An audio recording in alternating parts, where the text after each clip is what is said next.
Chapter 341 Resurrection. Hearing the last cry of Rockdale's life, Jones murmured, unable to say what kind of emotion he had. Suddenly, he recalled a day 10 years ago. At that time, he had just controlled Emerald Street with the help of the Athos family and became the overlord of Crisvia Island. Crisvia Island was not as calm then. At least it's calm on the surface. Every day, pirates or other guys who don't like him come to make trouble, want to overthrow his rule, and take a piece of the cake of Crisvia.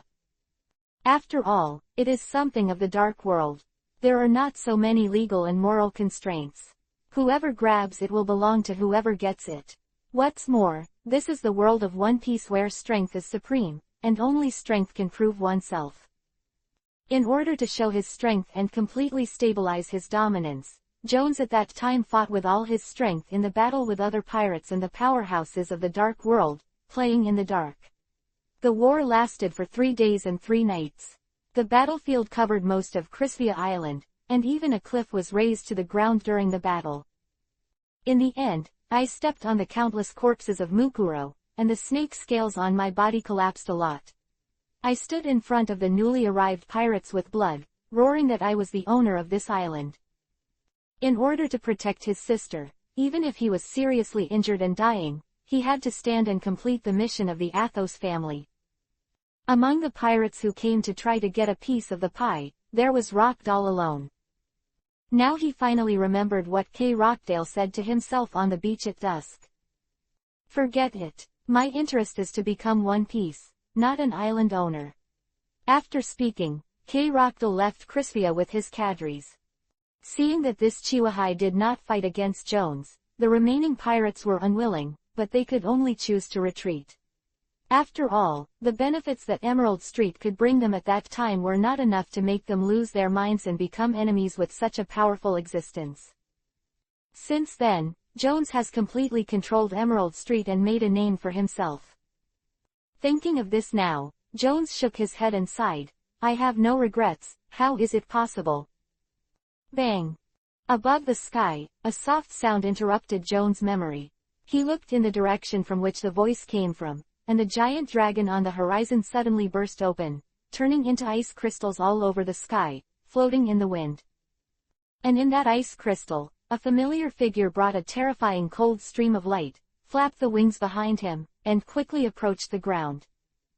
After all, this move is still not perfect, or in other words, his strength is not enough. Awakening Dragon King, this is the name that Edith told Loya in the original system. He also plans to continue the name and name the form after the complete dragon transformation. However, now he is still a little bit short of fully awakening. Even if he can barely use it, after using the powerful magic of Dragon Slayer Profound Truth, the chaotic flow of magic power will still interfere with his transformation and cause his body to collapse. While flying towards the ground, Roha calmed down the boiling magic in his body. No regrets. Maybe, but I have more use for you. Boom. It fell heavily on the ice layer, and the solid ice layer was stepped out of a spider web-shaped pit by Loya's huge force. Putting away his wings and letting the dragon scales slowly fade away, Loya looked at Jones and said, "This is not the same as the plan, you almost died." Hearing this, Jones smiled bitterly and collapsed to the ground. But right away, he had to force himself to stand up again, looking very funny. Almost forgot, this ice layer was made by this guy. I don't know why, but it's so cold. As soon as the butt was touched, I lost consciousness. Looking at Loya in front of him, Jones smiled wryly and shook his head. This time, I was careless. Obviously I could beat him with the advantages of speed and strength, but he was almost sucked by him. Devil fruit, as expected, they are all such unreasonable things. Quote. Natural systems have their own weaknesses. If you really want to compare them, your beast language fruit is the most pervert, right? Loya joked with a smile. Jones didn't say anything after listening, but was saddened there. Yes, the beast language fruit is so pervert. I still almost died at the hands of K. Rockdale. In this world, there really is no invincible fruit, only invincible people. After this battle, Jones understood. He also became more clear about the direction he was going to take in the future. He had a hunch that the hurdle that he had been unable to break through would soon be over. Everyone has their own ideas. Seeing that Jones didn't reply, Loya didn't care.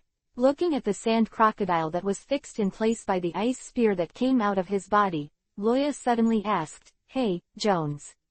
Do you think what the sand crocodile said before he died was sincere?"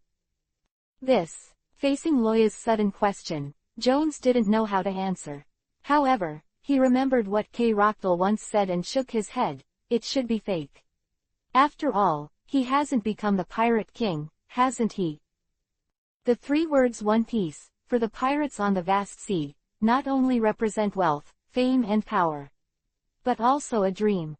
It is this dream that drives countless young people to pour into the sea and embark on the road to find the great secret treasure One Piece. One Piece is their end and their beginning. Little by little in the sailing, after getting old, it is a precious memory in life. Without becoming the Pirate King, he will perish in the world. Which pirate can leave no regrets? What's more, taking the dance fans on the basis of their daring to act against K. Rockdale, the plan has been implemented to this point, and they have paid countless efforts to complete the robbery plan. Don't K. Rockdale have any regrets in his heart? If you put yourself in it, Jones will definitely spit the person who said this. Do you think so too? After listening to Jones' answer, Loya was silent for a long time, and then said, "If that's the case, let him answer this question in person." Jones raised his head in confusion and looked at Loya, who was preparing something. Let him answer this question personally. If it was before, I'm afraid there is nothing wrong with this sentence, because the crocodile was still alive at the time.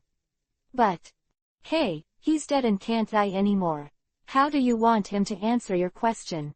Can you think about the audience's feelings? This is not a horror movie. Rolling the eyes of the dead fish, Jones felt that his inner spit soul could not be suppressed at all. Really, I don't think this is very scary, is it? With an indifferent expression on his face, Loya took out his ears, and through the magic that he had prepared, I saw a mass of green things leaving a trail in the air, and then submerged into the body of the sand crocodile. Most people call this trick death coil, or go and forgive the ball. In Jones's really haunted expression, Loya explained calmly, but I don't care, I call it the resurrection of the dead. Chapter 342 Reborn. Lieutenant General Loya. The shouts from the distance brought Loya back to his senses, and before he reached the coast, his adjutant came to look for him. Looking at the adjutant with blood and black ashes in front of him, Loya restrained the killing intent on his body and asked, "What's the panic?" "Good news," the adjutant said excitedly. "Lieutenant General Loya, Lord Zephyr is still alive." Zephyr, still alive? Alive? In the blink of an eye, Loya only felt that something in his heart shattered instantly. An indescribable sense of relief swept through his body, making him shiver as if he had eaten ice cream in summer. After reacting, he instantly appeared beside the adjutant and grabbed his shoulder nervously. "What did you say? You didn't lie to me. Teacher Zephyr is still alive." Feeling the strength on his shoulder that almost crushed his own bones, the adjutant was also excited and nodded fiercely, "Yes. Although the injury is serious, there is no fatal wound. As long as you rest for a while, Lord Zephyr, you can recover." "Woo, that's great." With a smile on Loya's face, he let go of the adjutant's hand. "As long as you don't die, there is a chance for salvation, and multiple injuries can be cured." Without further ado, the Vegapunk of the Naval Science Force absolutely masters a very sophisticated surgical technique. Being able to transform the violent coon bear into an artificial human and create a terrifying weapon such as a pacifist, even if Vegapunk's talent tree is a bit biased, it is enough to prove his achievements in surgery. Not to mention that there is still Trafalgar Law in this world who has the ability to have the fruit of surgery. If necessary, Roha doesn't mind finding him directly. For something as important as the fruit of surgery, Roha believed that even if Sengoku didn't have his exact location, he would still be able to master the approximate whereabouts of the other party.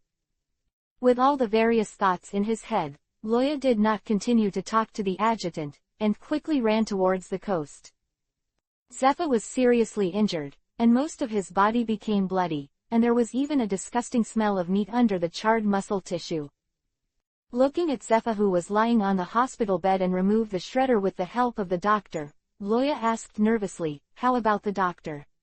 How is teacher Zephyr now?" Knowing the relationship between Byakugan's former great man and Zephyr, the doctor smiled and comforted, "Please rest assured, Lieutenant General Loya.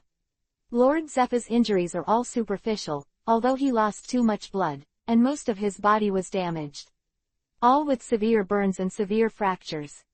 Speaking of this, seeing Loya's increasingly ugly face, the doctor hurriedly stopped and waved his hands eagerly, "But our medicine and blood bank are well prepared. So Lord Zephyr will be absolutely fine, I promise." "It's over with the last sentence, what are you talking about before?" Loya glared at him fiercely and waved his hand. "I order you now, at any cost, you must save people.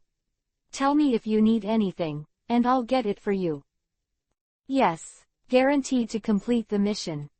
The doctor on the warship, in addition to the ship doctor, also has a name called the medic. Since he is a soldier, when he says this sentence, it means that he is ready to pay all the price, even if it is death, he must complete the task. Upon seeing this, Loya expressed his satisfaction, and left the sentence that he must save Zephyr and walked to the tent.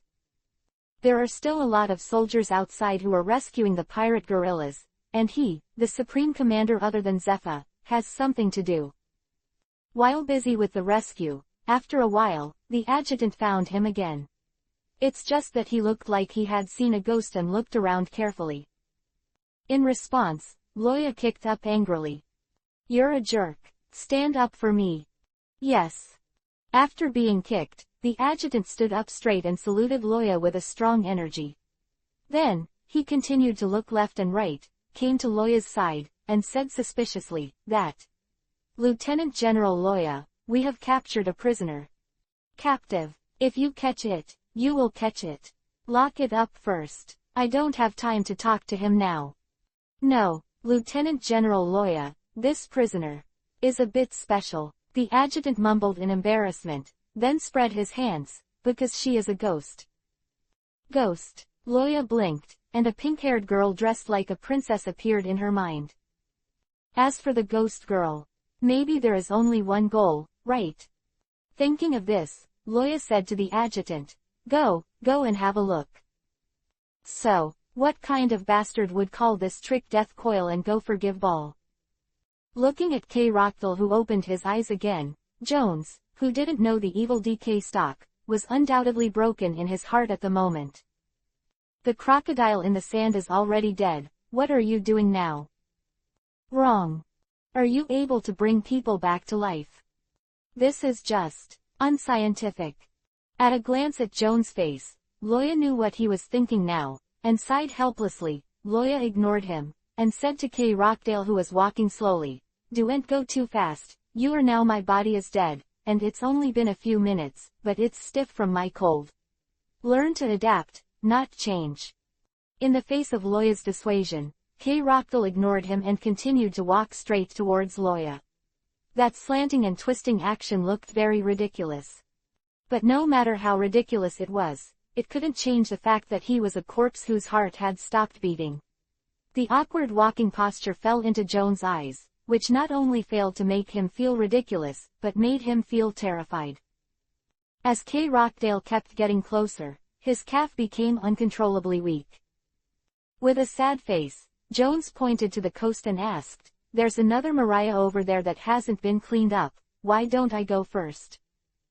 Since the clone and the main body will not share experiences, Loya still doesn't know that Moria has been killed and Zephyr was hit hard by dynamite rock.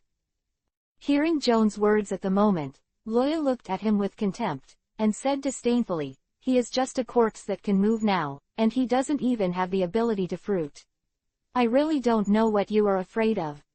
Jones. That makes sense. But still afraid. While Loya was joking about Jones, K. Rockdale had already walked up to Loya. Looking at the guy in front of him who resurrected himself with one hand and said those words, Sand Crocodile's eyes were very complicated. I am afraid that only Loya can see such complex emotions from the other party's unfocused, green pupils. The two sides looked at each other for a long time, and K. Rockdale first broke the silence and said, I don't need you to do exactly what you promised, but you must promise that when the matter is over, you will bury me in the North Sea. This condition was negotiated by the two before, so Loya calmly extended his hand. And the sand crocodile held together. Its nature. Chapter 343 Tony is back. Thank you for the 10,000 reward from the Lord Black Knight. I'm sorry I didn't see it before, because my book is the starting point, and it is not displayed on the data assistant on QRead. Add more, only add more to express the gratitude of the big tree. Corona, the superhuman ghost fruit ability, is formerly one of the cadres of the King Shichibukai Moonlight Moria, one of the three monsters of Horror Roar, the commander of animal zombies and scary zombies. Her phantom fruit abilities are nothing short of pervert, and the fact that it can make people lose their fighting spirit and become depressed is enough to keep anyone on their toes. Although in the original work, he was killed by the god Usopp, but was stunned by the other party, but this was not enough to change Loya's evaluation of his fruit ability. Even he is not interested in trying the power of the negative ghost for himself. However, these are not all. Like Brooke's yellow Izumi fruit, the ghost fruit is also a fruit that can make one's soul out of the body. Although the two are fundamentally different, the actual effects are similar. By incorporating autonomous consciousness into the created ghost, Furuya can appear as a spirit body, ignoring physical attacks, penetrating walls, changing size, and even flying just like a real ghost. It's just that after being detached from consciousness, the body's body will become unconscious, which is a fatal weakness. Not long ago, Moria detonated the explosive rock on the sailboat in order to kill Zephyr. Before that, Corona came out of her body and came to the battlefield. The sailboat that was the body was reduced to ashes in the explosion, so naturally her body was also destroyed. So, you are a real ghost now. Standing in front of Corona, who kept crying, Loya looked at the other party's somewhat illusory figure and expressed great surprise. When I watched the anime before time travel, there was a debate about whether Corona's ghost fruit could continue to maintain its soul form after the body was destroyed. It was not until later that Brooke also showed the ability of out-of-body souls that this debate slowly faded away. Well, not because of the answer, but because the focus of the conversation shifted from Corona to Brooke. No way, compared with the ghost fruit, which is a light-heavy fruit, the yellow Izumi fruit of the Straw Hats is more attractive. Who made Brooke more popular? But now it seems that this question finally has an answer. Corona is indeed dead, and the ghost fruit will reappear on the sea in a few years. But Kuroya's consciousness still exists in this world, in the form of a ghost. The things created by the fruit's ability will not dissipate with the death of the person who has the ability. This is clear from a look at the bigwigs of each nature department, and the same is true for the ghosts created by the ghost fruit. In essence, Corona in front of her is not Corona, but a creature with all her subjective consciousness. But, looking at the little girl who was crying and cursing Moria in the dark, it was difficult for Loya to treat her as a dead person. Without answering Loya's question, Corona kept crying. It seemed that she didn't need to consider the problem of hoarseness after she became a ghost, and the other party's emotions became easier to collapse a little. After a while, seeing that the other party didn't seem to stop, the impatient Loya roared, "Shut up." Yes. Startled by Loya's roar, Corona stopped crying and looked up at him tremblingly. After turning into a spirit body, she could feel what terrifying abilities the legendary navy in front of her had. It is clear that the other party is not a living person like himself, but the strength of the other party's soul is much stronger than that of a little ghost like himself. After the war, the fluctuation of the soul has not yet calmed down. It is as hot as the sun and as cold as the abyss. Just looking at it gave her the illusion that she was about to be torn apart. In the world of spirit bodies, it is inevitable that weak souls are swallowed by powerful souls. It seems that Loya is not interested in her now, otherwise she doesn't think she has any room to resist. So in front of Loya, Perona, who seemed to have lost her mind and cursed everything just now, calmed down instantly and did not dare to say another word, for fear that the other party would swallow her. Looking at the pitiful quail-like girl in front of her, Loya's mouth twitched and she stopped looking at her. After a pause, he said to the adjutant beside him, "Set up a room for her and let her stay in it. Mariah has fallen, and she has paid the price of death, so let's end this matter." The adjutant nodded when he heard the words, but he still asked one more question. "There is a room, but can you keep her in? The other party is a ghost." "Hi ghost. Hee hee, don't worry, she won't run away." Loya sneered, resisting the urge to devour the other party, and smiled at Perona. "You mean, Miss Perona?" "Yes." Facing Loyana's undisguised killing intent, Perona had no choice but to agree with the arrangement with a dry smile. After arranging Perona's affairs, before I had time to take a sip of water, another soldier found Loya, and the other party brought good news. "Report to Lieutenant General Loya. We found the body of Pika, the leader of the Don Quixote family in the desert in the distance, and a swordsman named Tony wanted to see you and said that he was with you." "Old acquaintance." "Huh." Loya turned his head abruptly, his eyes widened in surprise. "Who are you talking about?" "Tony. Tony Mill, that Tony." Recalling what the other party said just now, the soldier nodded affirmatively. "Yes, the full name is indeed Tony Mill." "This is really an unexpected joy." Loya's happy expression on his face was undisguised, and he immediately waved at the soldier. "Go, take me there." In the original plan, Tony and Yuhi stayed in the New World to find the remaining blood marrow worms, and thought it would take at least a year to come back. I didn't expect to be able to meet him here. Loya was really surprised, but at the same time, he was also very happy. Among the four great joys of life, there is the one of encountering a stranger in a foreign land, which is enough to see the evaluation of this kind of thing by the ancients. Following the soldier, Loya soon saw the familiar figure. Although he couldn't see his face around the kabuto hat, his aura could never be faked. It is also worth mentioning that Tony kept throwing a round thing in his hand to play with, and upon closer inspection, Loya realized that it was Pika's head. In this way, what happened to the explosion he heard during the battle with Mariah made sense. Ignoring the surrounding soldiers who looked at Tony as if they were looking at pervert, Loya didn't care about the head on the other side's hand, went out and hugged him excitedly. "Tony. It's really you." Pat. Pika's head fell to the ground, smashing a pit in the sand. Feeling the strength that would crush his bones, Tony smiled wryly and shook his head. "You are still so strong, Loya. I thought I had narrowed the gap between you and me after so long. I didn't expect it to become even bigger." Quote. After a familiar Lua-style bear hug, Roja released his hand, looked at Tony up and down, and then stayed on the scar on his face for 2 more seconds, sighing with emotion.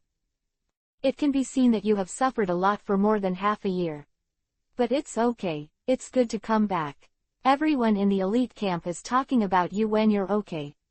Let's have a good drink when we go back this time."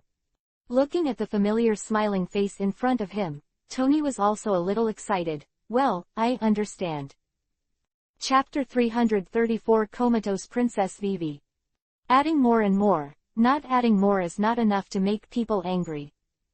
"You won't be leaving this time, right?" Asking the soldiers to pick up the heads on the ground and pack them, Loya pulled Tony and sat on the stone to talk. Hearing this, Tony nodded. "I won't go, I have learned almost everything that Yuhi has given me. The blood marrow worms have also been cleaned up, and the rest can't make any waves. I haven't had a drink with everyone for a long time. When I go back this time, Aldo will probably put me on the ground." Tony said with a wry smile, thinking of Aldo's savage personality. "There is already a picture." "Ha ha ha, that's true, but he is now a lieutenant of the Navy. If he performs well, it will not be a problem to be promoted to a major at the end of the year. I heard that he had 2 wrong missions because of drinking and was beaten by Marshal Sengoku. Relentlessly quit drinking, but since you're back, I think his plan to quit drinking will be in vain. Huh, Lieutenant. Tony blinked blankly, looking at Loya in disbelief. Have Simon and Minnie both graduated? How long does it take? 9 deaths and a few lives, it's just a fluke. Loya waved his hand and said with a smile, after all, I'm not someone, they're all geniuses like me. Ignoring Tony's stinky and shameless comments, Loya suddenly looked at Tony's yellowed recruit uniform and teased him. Speaking of which, you are too embarrassed to talk about others. Look, Simon is all mixed up now. Lieutenant, with the help of the Weston family, the promotion is naturally fast. And you haven't graduated yet, which is a hindrance. With my strength, I will be ashamed if I don't get a major back when I graduate. Tony said confidently, and then his expression faded. I just don't know if Teacher Zephyr will say anything. Listen. Said that he set up a pirate guerrilla team to hunt pirates in the sea. It is best not to meet him when you go back. Quote. Hearing Zephyr's name, Loya's expression changed, and he sighed. I'm afraid it's impossible. Seeing Loya's complexion changing several times, Tony couldn't help clenching the bone coon around his waist, which was a habit he developed when he was nervous. Did something happen? In a few minutes. What? Tony stood up abruptly. Heba's teeth creaked, and his face was sullen, as if he was going to choose someone to devour. Brother Doflamming. This matter is not finished with you. For Tony to have this reaction, Loya is not surprised. The Shira sword Dao practiced by the other party was originally a way of cultivating evil spirits. Now after the fusion of the Titans, the aura emanating from the whole body was no longer blood energy, but viscous blood plasma. I didn't think carefully about this matter. With a sigh, Loya patted Tony's shoulder and asked him to restrain his suffocation. Let's go, the teacher will receive treatment on the boat, go see him bar. The surrounding soldiers were quite frightened when Tony broke out, and some even sat down on the ground. Hearing this, Tony understood that now was not the time to vent his anger, nodded and put away his momentum, and followed Loya to the boat. Meanwhile, Rape Flower Town. The dusty Princess Wei Wei finally arrived at Rape Flower Town along the ice road. She didn't care about taking care of her image. Under the surprised eyes of the civilians on the side of the road, she rushed into the temporary recruitment office of the Navy. Mr. Loya, where is Mr. Loya? The Navy in the office naturally recognized the Desert Pearl of Alabasta, and put down his work and came to her. Princess Wei Wei. What happened? Mr. Loya, is Mr. Loya here?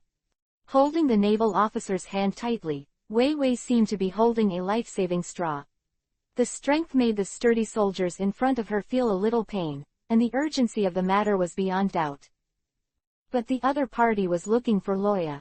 At this moment, he could only shake his head helplessly. Lieutenant General Loya led the soldiers to track Moria before, and now he is not in Rape Flower Town. What? Click. A thunderstorm exploded in Wei Wei's mind. Hunger and exhaustion had already pushed her to the limit. When she heard the news, she immediately fell back. Without Loya, no one would be able to save his father. Wei Wei, who supported herself with perseverance, could not accept the reality and fainted directly. Helping to support Wei Wei in a hurry, looking at the unconscious princess in front of her, the Navy shouted in panic, "Come here. Princess Wei Wei has passed out. It has nothing to do with me." For a time, the whole office was jumping around and it was very lively. On the warship, the doctors were operating on Zephyr, so Loya and Tony had to watch from a distance through the window and remain silent. It took a long time for Tony to speak to break the peace. What did the doctor say? It can be rescued, but it is estimated that in the future, I will only be able to maintain the longevity. After all, this time the injury has been fundamentally damaged.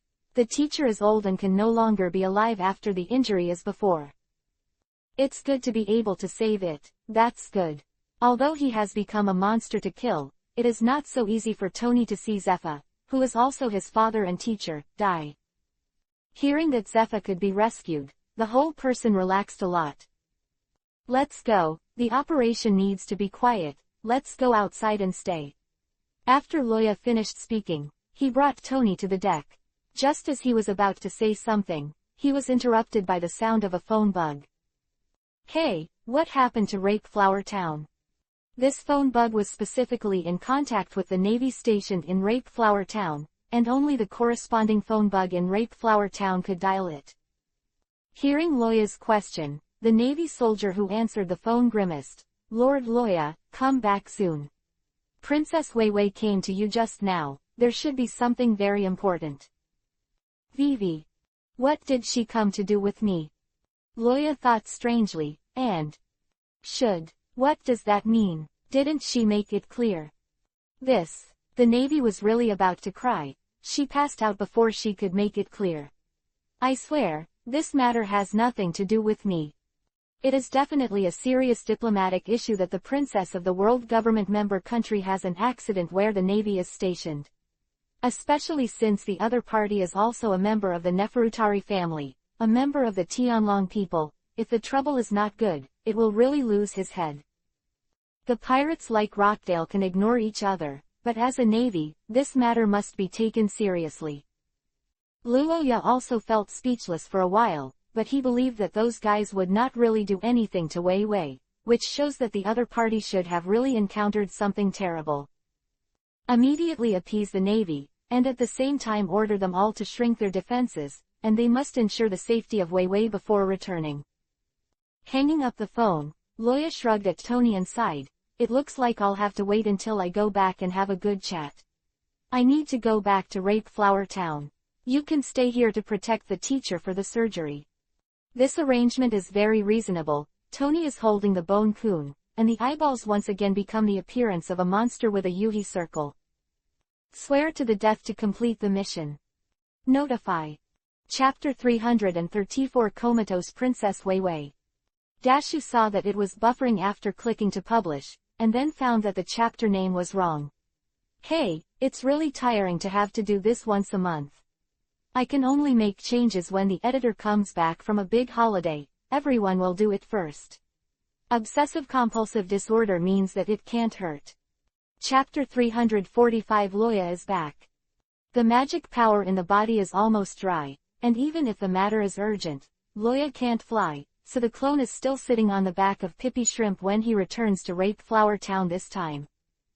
By the time he returned to Rapeflower Town, it was already half an hour later. At this moment, the surface of Rapeflower Town is calm, but from the serious demeanor of the Navy soldiers who are constantly patrolling the streets, it can be seen how dangerous undercurrents are hidden under this calm. As the so-called undercurrent is surging with crises, it is nothing more than this. Lieutenant General Loya. Outside the small building where the Navy was temporarily stationed, the soldier serving as the guard saw him from a distance, and immediately saluted Loya. Immediately, a soldier ran over and told him the previous situation. The Navy is not a waste army, and its combat literacy and overall awareness are much higher than that of pirates. When Wei Wei came in a hurry, someone immediately realized what happened to Alabasta. While waiting for Princess Wei Wei to wake up, they contacted the eyeliner inside Alabasta and got a surprising news. Albana, the capital of Alabasta, is now under full martial law, and no one is allowed to leave or enter. Alabasta's King Cobra, who issued a notice to the nation before the martial law, said he had investigated the cause of the persistent drought in the kingdom, saying it was a well-planned rebellion. Moreover, he also said in the notice that he asked the troops stationed in various places to return to Albana as soon as possible to prevent this sudden war. Yes, it came so suddenly. Before this, the Navy's Dark Line had not received any news about the war at all, but at this moment, an army of tens of thousands suddenly rose up and pointed directly at Cobra, saying that he was the culprit that caused the drought in the kingdom. And also broke out the heavy punch of dancing fans. That's the dance fan that brought down a country. When the port cargo records and the final destination were presented in front of all the citizens, even the citizens who trusted Cobra were indecisive at the moment. If not king, who can buy dance powder in such large quantities? If not the king, who can let dance fans enter the capital without knowing it? Therefore, when the words of the two sides confronted each other, the major legions that Cobra called couldn't help but hesitate. Even though they were still on their way to the capital Albana, the speed slowed down. Therefore, the Navy guessed that Princess Weiwei came to Loya this time to save Cobra's life. After all, even the Navy believed that it was true in the face of the real and hard evidence. It was Cobra who used the forbidden item, dancing powder. After that, Cobra never explained to the people again, but his attitude of preparing for war made this speculation more and more realistic. After listening to the officer's guesses, Loya pushed open the door of the room where Weiwei was, and frowned. Why? Rockdale should have been solved by the main body now, so who is the one who started the rebellion now? Who else would be interested in the pirate plan? Or, would you be interested in the hidden historical texts of the Matsuri temple buried in Alabasta? Suddenly, Loya already had the answer in his heart. Although she was later cleaned up by the Straw Hats, Nicole Robin, who has been displaced in the first half of her life and spent in constant betrayal and deception, is really not a good person. The room was well ventilated and could not smell any peculiar smell. In the place where the rough men of the Navy gathered, there was still such an environment, which shows that everyone put a lot of effort into it. At this moment, an old doctor was examining Weiwei by the bedside. After seeing Loya come in, he stood up and saluted him. Lord Loya. Okay, tell me how Princess Weiwei is doing now. Luoya waved his hand, signaling the other party not to waste time. The doctor also understood the urgency of the matter, nodded and said, the situation is not very good. She should have been injured before she came here, and she did not receive effective treatment. After that, she rushed to Rape Flower Town overnight, both physically and mentally. The limit has been reached. Now her body's instinct is protecting her, and she won't be able to wake up in a short time. The human body's self-protection function is very powerful. After Loya was injured by Zepha during training, he also slept for 2 days and 2 nights. During this period, the person's consciousness will fall into a state similar to a coma. If you don't want to make any trouble, it's best not to wake him up. What's more, the one who has passed out of a coma is Weiwei, who is already thin, not a freak like Loya. In this regard, Loya could only sigh helplessly, and then grab the guy who called before. What do you mean I'm not in Rape Flower Town? You can just tell her if you have something to call. Just look at the trouble now. Quote. The soldier was about to cry without tears. I just finished saying a word. I was about to tell her to call you if there was an emergency, but who knew she would pass out immediately? I'm innocent. Oh, Lord Loya. So, the coincidence is really incomprehensible. It's really no wonder this guy. Loya scolded him and kicked him out of the door. But aside from this matter, the impending war in Albana is the most urgent task. However, the world government has long stipulated that the Navy shall not interfere with the regime of the Allied countries without authorization. This is a restriction on the Navy and a protection for those small countries. Otherwise, in the style of the Navy, the King of Valbo would have been cleaned up long ago, and he would not have the intention to stay in the countries that joined the world government. People are unstable, and the world government is a joke. So this matter, we must also ask the meaning of the above. Thinking of this, Loya asked the officers around him, have you been notified about the war? What did Marshal Sengoku say? Yes, it has been notified, but because of the equipment limitations and the distance, we have not received the order from Marshal Sengoku, so we can only choose to stay put for the time being. There's no way this can be done. It will take at least an hour before Marshal Sengoku's order comes. Now that the war is about to break out, time is racing against time, and it is very likely that an hour will determine the trend of the war. However, Loya doesn't have a good way now. The magic power in his body is simply not enough to support him to rush to Albana. Even if he marches directly regardless of the regulations, he may not be able to arrive before the outbreak of the war. Then just wait and hope nothing major happens. Wait. Suddenly, Loya felt something and looked out the window. From the perspective of ordinary people, there is only a blue sky, Shirakumo, and a vast desert that fills the line of sight. But in Loya's perception, a familiar aura was coming fast. Feeling the soul fragments suddenly agitating inside his body, Loya smiled slightly. It looks like you don't have to worry. It's really time to come back, deity. Important notice of this site. Please use the free app of this site. No ads, anti-piracy, fast update, member synchronization bookshelf. Please pay attention to the WeChat public account APPXSYD. Press and hold for 3 seconds to copy, to download the free reader. Chapter 346 The Real Man Behind the Scenes. Let Jones take the undead version of K. Rockdale back to Cannibal Island to deal with Moria, while Loya himself chose to return to Rape Flower Town to check the situation.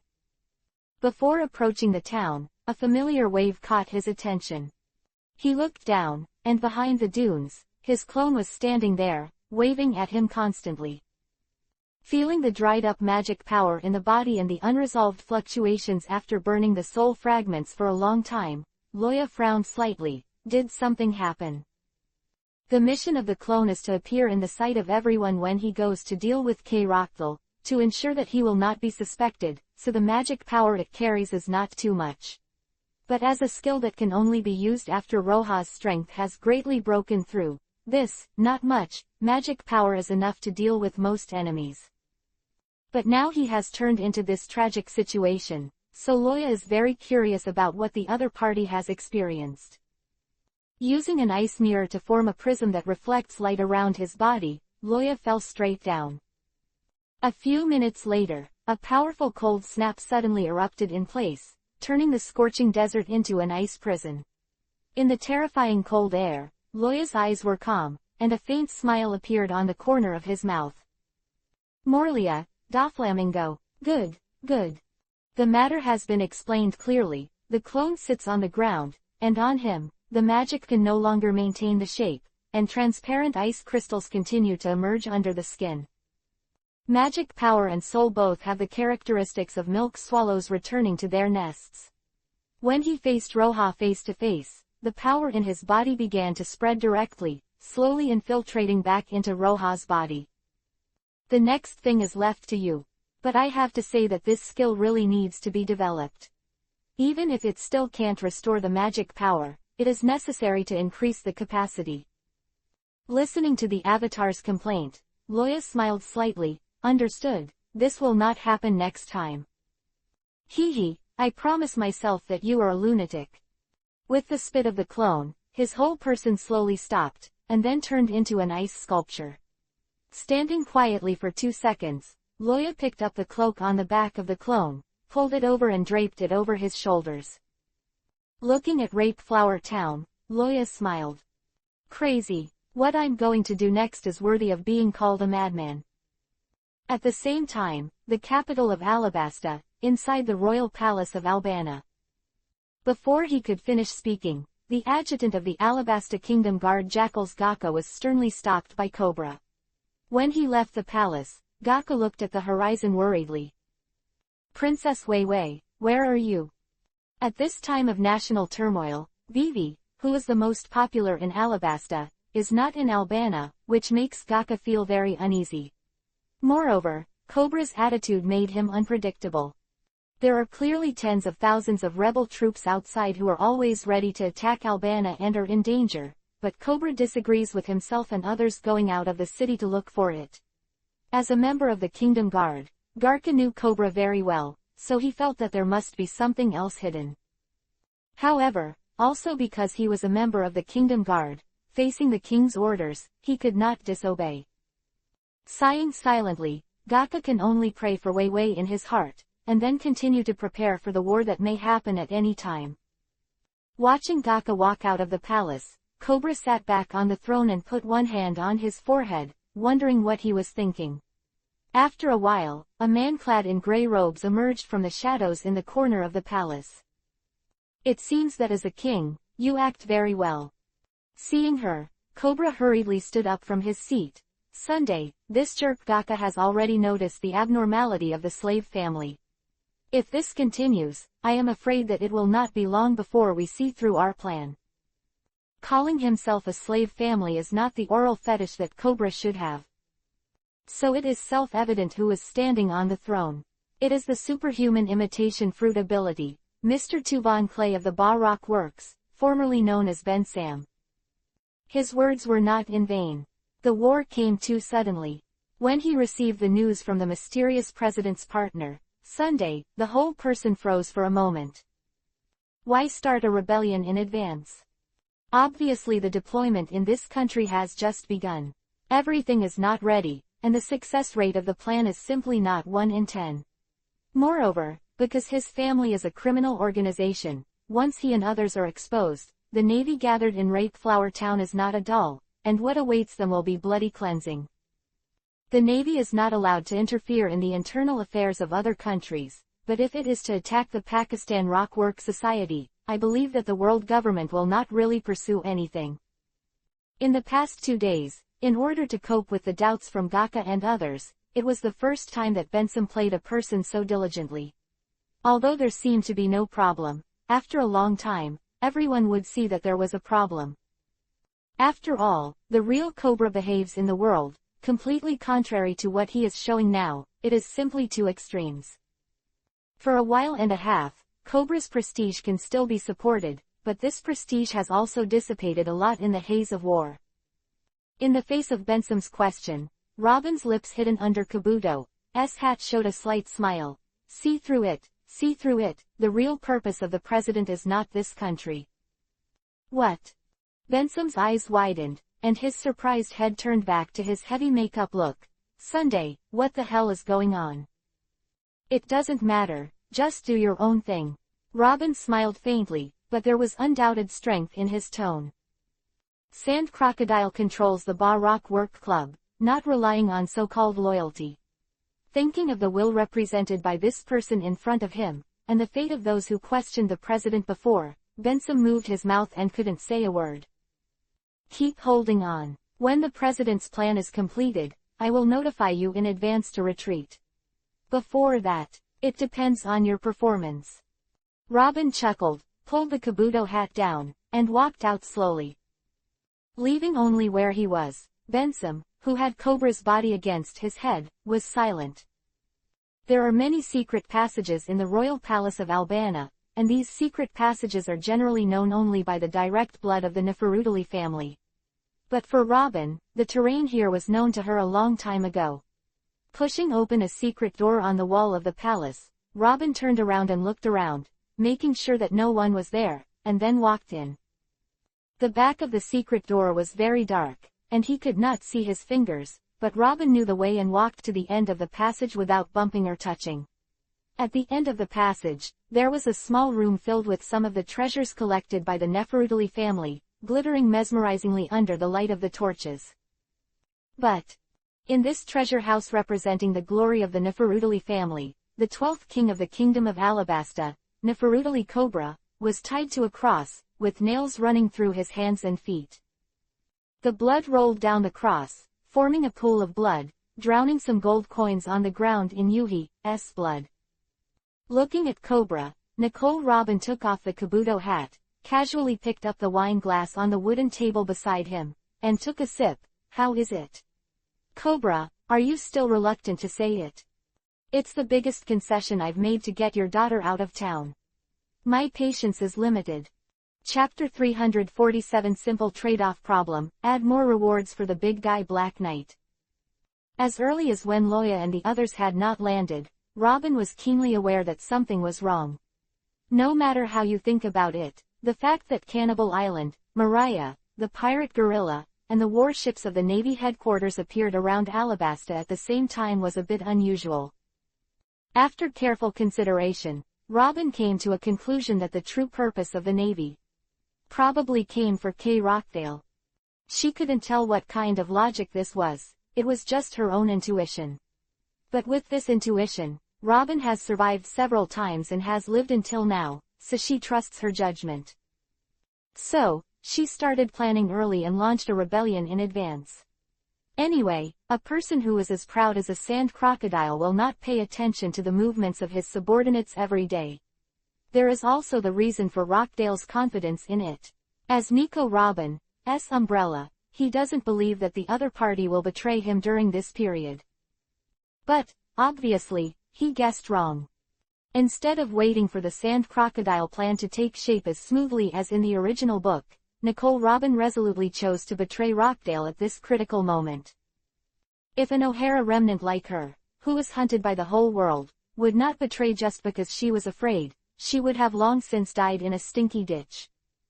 In fact, she blocked the news very well, until the treasure house was stolen, and Rockdale went out to hunt down the thief, but she never noticed anything unusual in Albana. If the fact is as she guessed, the Navy is here for Kay Rockdale, then she believes that with the existence of a terrifying guy like Loya, Sand Crocodile will not have any room for a comeback. That being the case, why not use the remaining power of the other party to help you fulfill your wish? I have to say, Robin is very bold. This kind of gambler-like mentality is hard to believe that it will appear in a person who is good at scheming, and if she guesses wrong, she will face an extremely angry man-eating crocodile, and she is familiar with ancient texts. Can't save her. But she was right. When Kay Rockdale chased out directly, she quietly followed behind him. The earth-shattering terrifying cold air made her a little breathless even if it was far away. Sand Crocodile is dead. This is Robin's judgment. Immediately, she informed Benson to start, and ordered him to replace the real Cobra in the name of Rockdale, and imposed martial law in the capital city, and also released news of a rebellion to the whole country. And the 10,000 horses that Kay Rockdale recruited through the Barrock work agency confuses the public and makes her hide deeper. One ring after another, it can be said to be a no-brainer. And she abandoned the outside world and came to Cobra, trying to ask the true whereabouts of the historical text. Anyway, those chess pieces belong to Kay Rockdale, whether they are alive or dead, what does it have to do with her? However, even if it is so cold-blooded and ruthless, there are still mistakes in Robin's affairs. The only thing that made her miscalculate was that Cobra's mouth was harder than she imagined. Until now, she has not asked the slightest information about the historical text. As Robin said, her patience is really running out. Hearing Robin's words, the weak Cobra slowly opened his eyes. Son of the Devil, as expected, this nickname has no refutation for you. Even Crocdar was applauded by you. Dangerous woman. Thank you for the compliment. Robin smiled and nodded to Cobra. She had told Cobra about Rockdale's plan, because it was a conspiracy now. Whether it is to leave thousands of people in the capital alone and watch them die in the meat grinder of war, or to tell the whereabouts of historical texts and save the people from the fire, it is just such a simple multiple-choice question. Letting go of Vivi is also what Robin meant. As a wise King Coon, the life of a daughter is obviously not enough for him to let go. Cobra may suffer when it is time to give up, but he still chooses to give up. The ass decides the head, and Cobra is first a king, then a father. This is the real Cobra in the One Piece world, far from being as silly and sweet as he appeared in his original work. So, what are your thoughts, my dear king? You must know that the Navy is still far away in Rape Flower Town. Even if it can come to Albana despite the regulations of the world government, I am afraid that the war will be over by then. Come on, tell me where the historical text is. You will be the sinner of the Nefertiti family, but you are also the hero of the kingdom of Alabasta. You are a wise king, and you know how to answer this simple question of choice. Robin's voice echoed in the small treasure house, like a whisper from a demon, destroying Cobra's remaining sanity. Think of your people, they all have parents and children. The happiest part of the day is enjoying dinner with the family at night. Would you really like to see it all reduced to ashes amid the sound of gunfire? There are many monsters in this world that peep at historical texts, and the sand crocodile is just one of them. There will be more powerful beings looking for Alabasta in the future, and then there will be chaos. Give it to me, so that Alabasta will never have to fear for years to come. Do you really want to watch the country's blood flow into rivers and its bones drowned in the sand? You are the king of Alabasta, and your people need you. The people need your salvation, not your abandonment. Alabasta doesn't need it. A king who cannot protect them, the glory of the Nefertiti family will be ruined by you. Enough. Cobra shouted in pain, but in the closed treasure house, no third person could hear his voice except two people. Really, enough. Changed from the toughness of the past, Cobra now had tears in the corners of his eyes. Yes, he is the king of Alabasta. The protector of the nation. If you can't even protect your own citizens, what's the use of Nefertiti's glory? Do you really want to become the kind of person that Valbo hates the most? Family or country? Isn't the choice very clear? Knowing that Cobra was in hesitation, Robin calmly tasted the precious tribute Yuhi wine, and casually reminded, I ordered them to attack Albana as soon as they reached Albana, and now. There's half an hour. Half an hour. Cobra bit his lip fiercely, and the blood dripped down his chin onto the ground, slowly merging into the pool of blood. Finally, he suddenly raised his head and looked at Robin like a ghost. I swear, if you break your promise, I will turn into a ghost to seek revenge on you. Not caring about Cobra's expression at all, Robin's hand holding the wine glass suddenly stopped. Then she raised the glass with a smile, and said to Cobra, happy cooperation. G_Cup actress Idol's first shot A_V wins the championship. Watch online. Please pay attention to the WeChat public account. Mainblue 123, press and hold for 3 seconds to copy. Chapter 348 Familiar Style. Blue blue blue. Marshal Sengoku. Hearing the voice from the phone bug, the soldier who picked up the phone worm gave a panicked salute, as if he was afraid of something. The performance of the other party made Sengoku, who was far away in the naval headquarters, frown, and felt that things were not that simple. Suddenly, with a flash of inspiration, he shouted loudly and asked, where's that bastard from Loya? Let him answer the phone. It's none of my business. Hearing Sengoku's roar, the soldier's legs softened and he almost knelt down, and said with a sad face, Lieutenant General Loya left more than half an hour ago, we can't stop it at all. Well, that's what happened again. Sengoku squeezed a corner of the desk in front of him with a force. This bastard. Also, was used well, and just one word proved that the soldier who was left by Loya in Rapeflower Town to answer the phone was the stupid guy who made Wei faint. He also suddenly remembered before that it would not be wise to continue to wait for Sengoku's order. There are several rare communication phone bugs in the Navy headquarters. Although the receiving radius is no different from ordinary phone bugs, the transmission range is terrifying. The affairs of Alabasta involve Shichibukai and the Nefertari family, and Sengoku will never allow himself to mess around. What kind of interest exchange and transfer of money and power will be involved in this? Loya does not understand, and does not want to understand. He knew that when Sengoku called, he would never be able to leave. So half an hour ago, he left directly and went to Albana. In such emergencies, acting without authorization and disobeying orders are completely two-level things. I didn't receive an order anyway, I don't care. Probably such a mentality.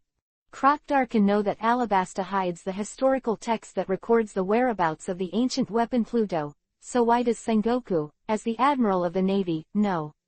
Hearing that Loya had left for Albana, Sengoku rubbed his temples in pain. Okay, I understand. Inform the troops, block all the important ports and towns in Alabasta, and I will immediately notify the G4 branch and let them follow along. Deploy defensive measures along each channel. Make sure you don't let any of the Bar Rock workers go, understand? Yes. G4 branch is the naval branch near Alabasta. There are thousands of navies stationed there. In order to avoid more accidents, Sengoku directly ordered them to take action together and cooperate with Loya to block it. As early as the Heathville gold mine incident, the Baroque Works Society had already shown a little sign. At that time, he also scolded Loya badly. If he could be more vigilant in his work and found the trace of Mr. 5, then the Baroque Work Club would have been eliminated by the Navy long ago.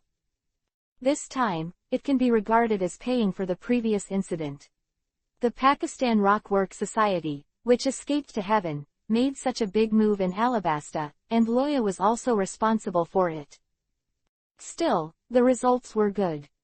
The only thing to pay attention to is that things about historical texts are absolutely not allowed to leak out.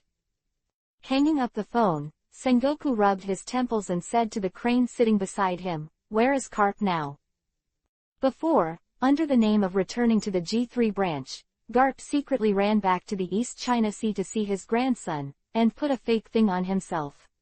Sengoku didn't want to bother with him, but now he has an important task, and he has revisited this matter. Recalled.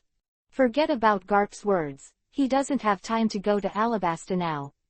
Crane put his hands on his chin. He is now chasing a big pirate in the New World, and even if it's over, he won't be back in a short time. Quote. Hearing this news, Sengoku had a black question mark face. What? He is so diligent. Take the initiative to hunt down pirates. Is this the Carp I know? In the face of Sengoku's surprise, Lieutenant General Crane smiled and shook his head. Who told that guy who attacked his beloved grandson Ace's spade pirates before, relying on armament hockey to drive them to pieces?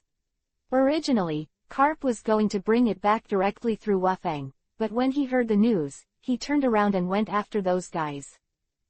Although Ace went out to sea and became a pirate, his usual behavior was seen by the big guys. Maybe their identities pit them against each other, but they are quite clear about the basics of right and wrong. And more importantly, Ace didn't do such a treacherous thing as Luffy did to hit the Judiciary Island.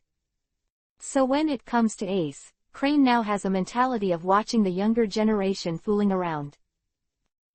Do you really think that you are invincible when you become a supernova? It's fine to let him suffer a little. Every year, several supernovas are born among the pirates, and it has always been that mentality that one day you will have to fall. Fire Fist Ace, the lighter is almost there. Sengoku muttered badly. However, since Garp couldn't make it back, he could only rely on Loya for things here. Suddenly, Sengoku's eyes lit up. Carp is in the New World, right? Then let him go to Dressrosa for me. Dare to take action on the former Navy Admiral. I see Dafran. What did Brother Ming say this time? Zephyr was seriously injured by the forbidden explosive rock, and was still rescuing when the news came back. The cleaning of the dynamite rock mining area has been arranged, and the death of Moonlight Moria is also confirmed to be eliminated from the Kibukai. I am afraid that the sand crocodile will not be too different. Buying and using dance powder is such a serious crime, neither can the world government say anything. The only problem now is Doflamingo. If 2 Chihuahua fell in a row in one day, the world government will definitely not deprive him of the title of Chihuahua in order to maintain stability, but his next life will certainly not be easy. It just depends on how much meat they can cut from each other this time. It is also a deterrent to let Garp go directly. What Sengoku said was exactly what Crane wanted to say, and after hearing this, she nodded and added, but let Garp be careful, everyone knows how the Flamingo's Shichibukai came to be.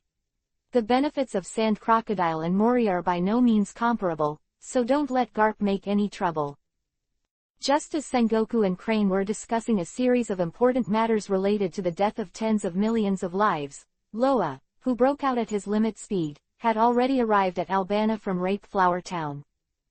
Maybe the people along the way will still feel strange. Why is there still hail in the sky when the sky is clear and bright? At this moment, Loya was standing on a high sand dune, looking at the sea of people ahead, smacking his lips. As soon as there are more than 10,000 people, there are no boundaries, and the ancients will not deceive me. The army in front of him is the rebel army secretly convened by the Baroque Work Society. Because of the butterfly effect caused by the arrival of Loya, Sand Crocodile did not completely hand over the task of rebelling to the citizens of this country, but formed a large army by himself. Crowded, rubbing shoulders, the densely packed muskets stand above the sea of people, like a huge stabbing chopping block, and the scalps of others are numb. And it's not just the muskets, the artillery units and several catapults that follow behind the team are even more hopeless. No matter how the Sand Crocodile hides this army, in all fairness, if there is no strong intervention, this power is enough to destroy the country, let alone a small Albana. With just a few people in Albana's Kingdom Guard and garrison troops, it is conceivable that when this army arrives, the scene will definitely be a one-sided slaughter. Important notice of this site. Please use the free app of this site. no ads, anti-piracy, fast update, member synchronization bookshelf. Please pay attention to the WeChat public account Gergergerungshin. Press and hold for 3 seconds to copy, to download the free reader. Chapter 349. Under the national crisis, it is difficult to distinguish between loyal and traitor. The residents of the city were already trembling, and they hid in their houses during the day. The bustling Albana in the past was silent at the moment, and there was not a single hawker doing business on the street, like a ghost. Only those soldiers who are constantly patrolling outside can add life to this silent city. But looking at their polished swords and neat gunpowder bags, this trace of anger is also filled with a strong chill. The large troop of the rebel army can already be seen clearly with the naked eye, and the throbbing heads almost made the soldiers on the city wall lose their courage to fight. However, with the efforts of the adjutants of the Kingdom Guard, Bel and Gaka, the restless hearts quickly calmed down, and everyone clenched their weapons and was always ready to fight. It's just, how many of them are really fighting for the king is another topic. The thing about dancing fans is not only unbelievable for the citizens, but even the soldiers who are loyal to the king are talking about it. What's more, until now, Cobra has not come forward to make any official explanation, but only focused on preparing the various troops for battle. This attitude has undoubtedly shaken the military and public opinion. When the battle enters a hand-to-hand battle, how many people will still stand here in the face of that tragic slaughter? When the defense line is broken, what will happen to the citizens in the capital? In this regard, Gaka and Bel have already answered this, but they have no choice but to fight to the death. Report. Damantia's legion stopped moving, and the commander-in-chief Tilt refused to protect the capital. They asked the king to provide evidence that he did not use dancing powder, or they would immediately turn around and return to Damantia. The messenger found the two nervously and shared an infuriating news. This is the third legion that has made it clear that it is not willing to reinforce. As one of the cities near Albana, their drought conditions are particularly severe, countless livestock die of thirst, and the people are displaced and hungry. Even if there is assistance from the kingdom, it is only a drop in the bucket for tens of thousands of refugees. When they called for a meeting last month, they glared at Cobra, and it seems reasonable to refuse reinforcements at this moment. In this regard, Gaka and Bel can only helplessly smile. They can't get angry anymore. The answer may really be that Cobra used dancing powder to cause this nationwide drought. Serve the country with loyalty or protect yourself.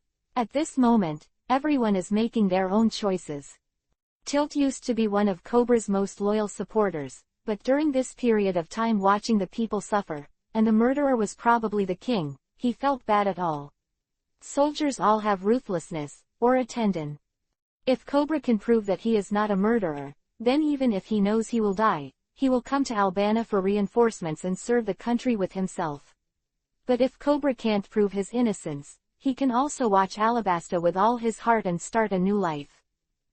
There is nothing in the world that is eternal, and the dynasties are replaced by the cycle of heaven. If Cobra was innocent, then there would be no need for the king of Alabasta's surname to be Neferutali. Forget it, I didn't give up hope, what's there to be disappointed about? We can hold on for a while. Gaka sighed suddenly, and said to Bel, I have already let you in at the south gate. Your own troops have replaced the city defenders, and when the war begins, you can escape from there with the people. What? Bel's eyes widened, looking at Gaka in disbelief. Is that what the king meant? No. Bel took a deep breath and looked at him in shock. Yaka. You. Although the city guards and their kingdom guards have the same origin, they do not interfere with each other and never hand over. Only Cobra has the right to issue orders to both parties. Gaka does this, but it is a serious crime to lose his head. It's just that, for the sake of the people, Gaka has already made up his mind to die in battle. Cobra can't go and convict a dead man, can he? In other words, it is not certain who the king will be in the future. Yaka, we have to trust Lord Cobra, this. Bel. Gaka's low roar interrupted Bel's next words. He stared at Gaka in a daze, only to see the other party smiling. Don't let me die in vain, understand? Even if he is already the Bel of the Falcon, one of the two patron saints of Alabasta, he is respected by all the people. But at this moment, Bell still felt a sore nose, and Yuhi rolled his eyes. Albana is ahead. Brothers, prepare to fight. Let the violent coon die. Roar. The rebels also saw Albana, and the members of the Pakistan rock workers who were placed among the soldiers loudly boosted morale and pushed the flames of hatred to new heights. Not everyone joined the fight for profit, and some of those who fought were just to survive. Loa didn't know Akatsuki how many of these people were in the rebel army. But he knew that if Cobra didn't show up again, the battle would be inevitable. The Cobra mentioned here is the real Cobra. Loya, who has read the original book, knows that the one who lives in the palace now is just the role played by Von Cree. Good people do it to the end and send Buddha to the west. It's a miracle that I didn't win the Nobel Peace Prize in my previous life. Loya joked to himself. Boom. The ripples blasted on the dunes were so obvious that the rebels turned to look over there. It's just that when they looked, they didn't find anything except the sand dunes that were missing half. Flying from a high altitude, Loya passed the defenders on the city wall and landed directly in front of the main hall of the palace. His appearance was not silent. The strong dragon might and magic fluctuations could be clearly perceived even by ordinary people. Immediately, several palace guards drew their weapons and hurried over. Who? Stop. Royal Palace, trespassers die. Looking at the soldiers swarming around him, Loya raised his eyebrows impatiently, and then whispered, Go away. Boom. Puff puff. In the face of the outburst of Longwei, how can these ordinary people resist? 1 second, he was still scolding aggressively, and the next moment he fell to the ground one by one. If it wasn't to avoid trouble, Roja would have frozen everything around him at the moment of landing, but he didn't expect that there was not even a sensible person. So, people in Alabasta are poisonous. This is my second time. Is the navy cape so worthless in your eyes? While complaining, Loya stepped into the palace. Bensum, who played Cobra, heard the movement outside, and was about to swear, but when he saw who was stepping over the threshold, he forcibly swallowed the breath he had already exhaled. You are. Before the guard who was about to step forward had time to finish speaking, Loya slapped it on the ground and embedded it. Ignoring the frightened eyes from all around, Loya stood in the center of the hall and asked indifferently, I'm looking for Cobra, where is he? Thailand's most breasted female anchor brand new passion_video exposure throwing down the male protagonist is so hungry_thirsty. Please pay attention to the WeChat public account to watch online. Mine Vikshuan 1, long press for 3 seconds to copy. Chapter 350 Chaotic Albana, for the hall master the child who insists on worrying Jia Zhang. Chapter error, click here to report. Where is Cobra? A group of guards stared blankly at Loya, and stood still in the same place at a loss. What is the problem? Cobra doesn't just. Isn't His Majesty the King sitting on the throne? Looking at Loya with a cold expression in front of him, Bensum's heart was undoubtedly broken at the moment. He has long heard of Loya's terrifying reputation, and the absoluteness of his methods is also one of the reasons why his name as an ice dragon is resounding in the sea. If God gave him a chance to start over, he would never play Cobra, and would rather betray K. Rockdal than stay in this terrible palace. However, there is no regret medicine in the world. When Loya appeared in front of him, his ending was already fixed. What are you talking about? This king is right in front of you. The sea, the navy, who gave you the courage to trespass the palace? We Alabasta are a member of the world government.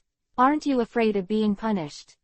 Relying on his ability to imitate the fruit, Bensum asked Loya with a stern voice, but his erratic tone ran counter to his pretended calm expression, and instead exposed his inner uneasiness.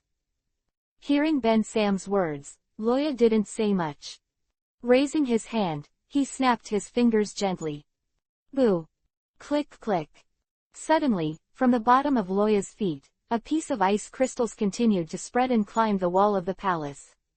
The chandelier on the ceiling was frozen almost instantly, and the ice Jinchuriki column hung down there from top to bottom.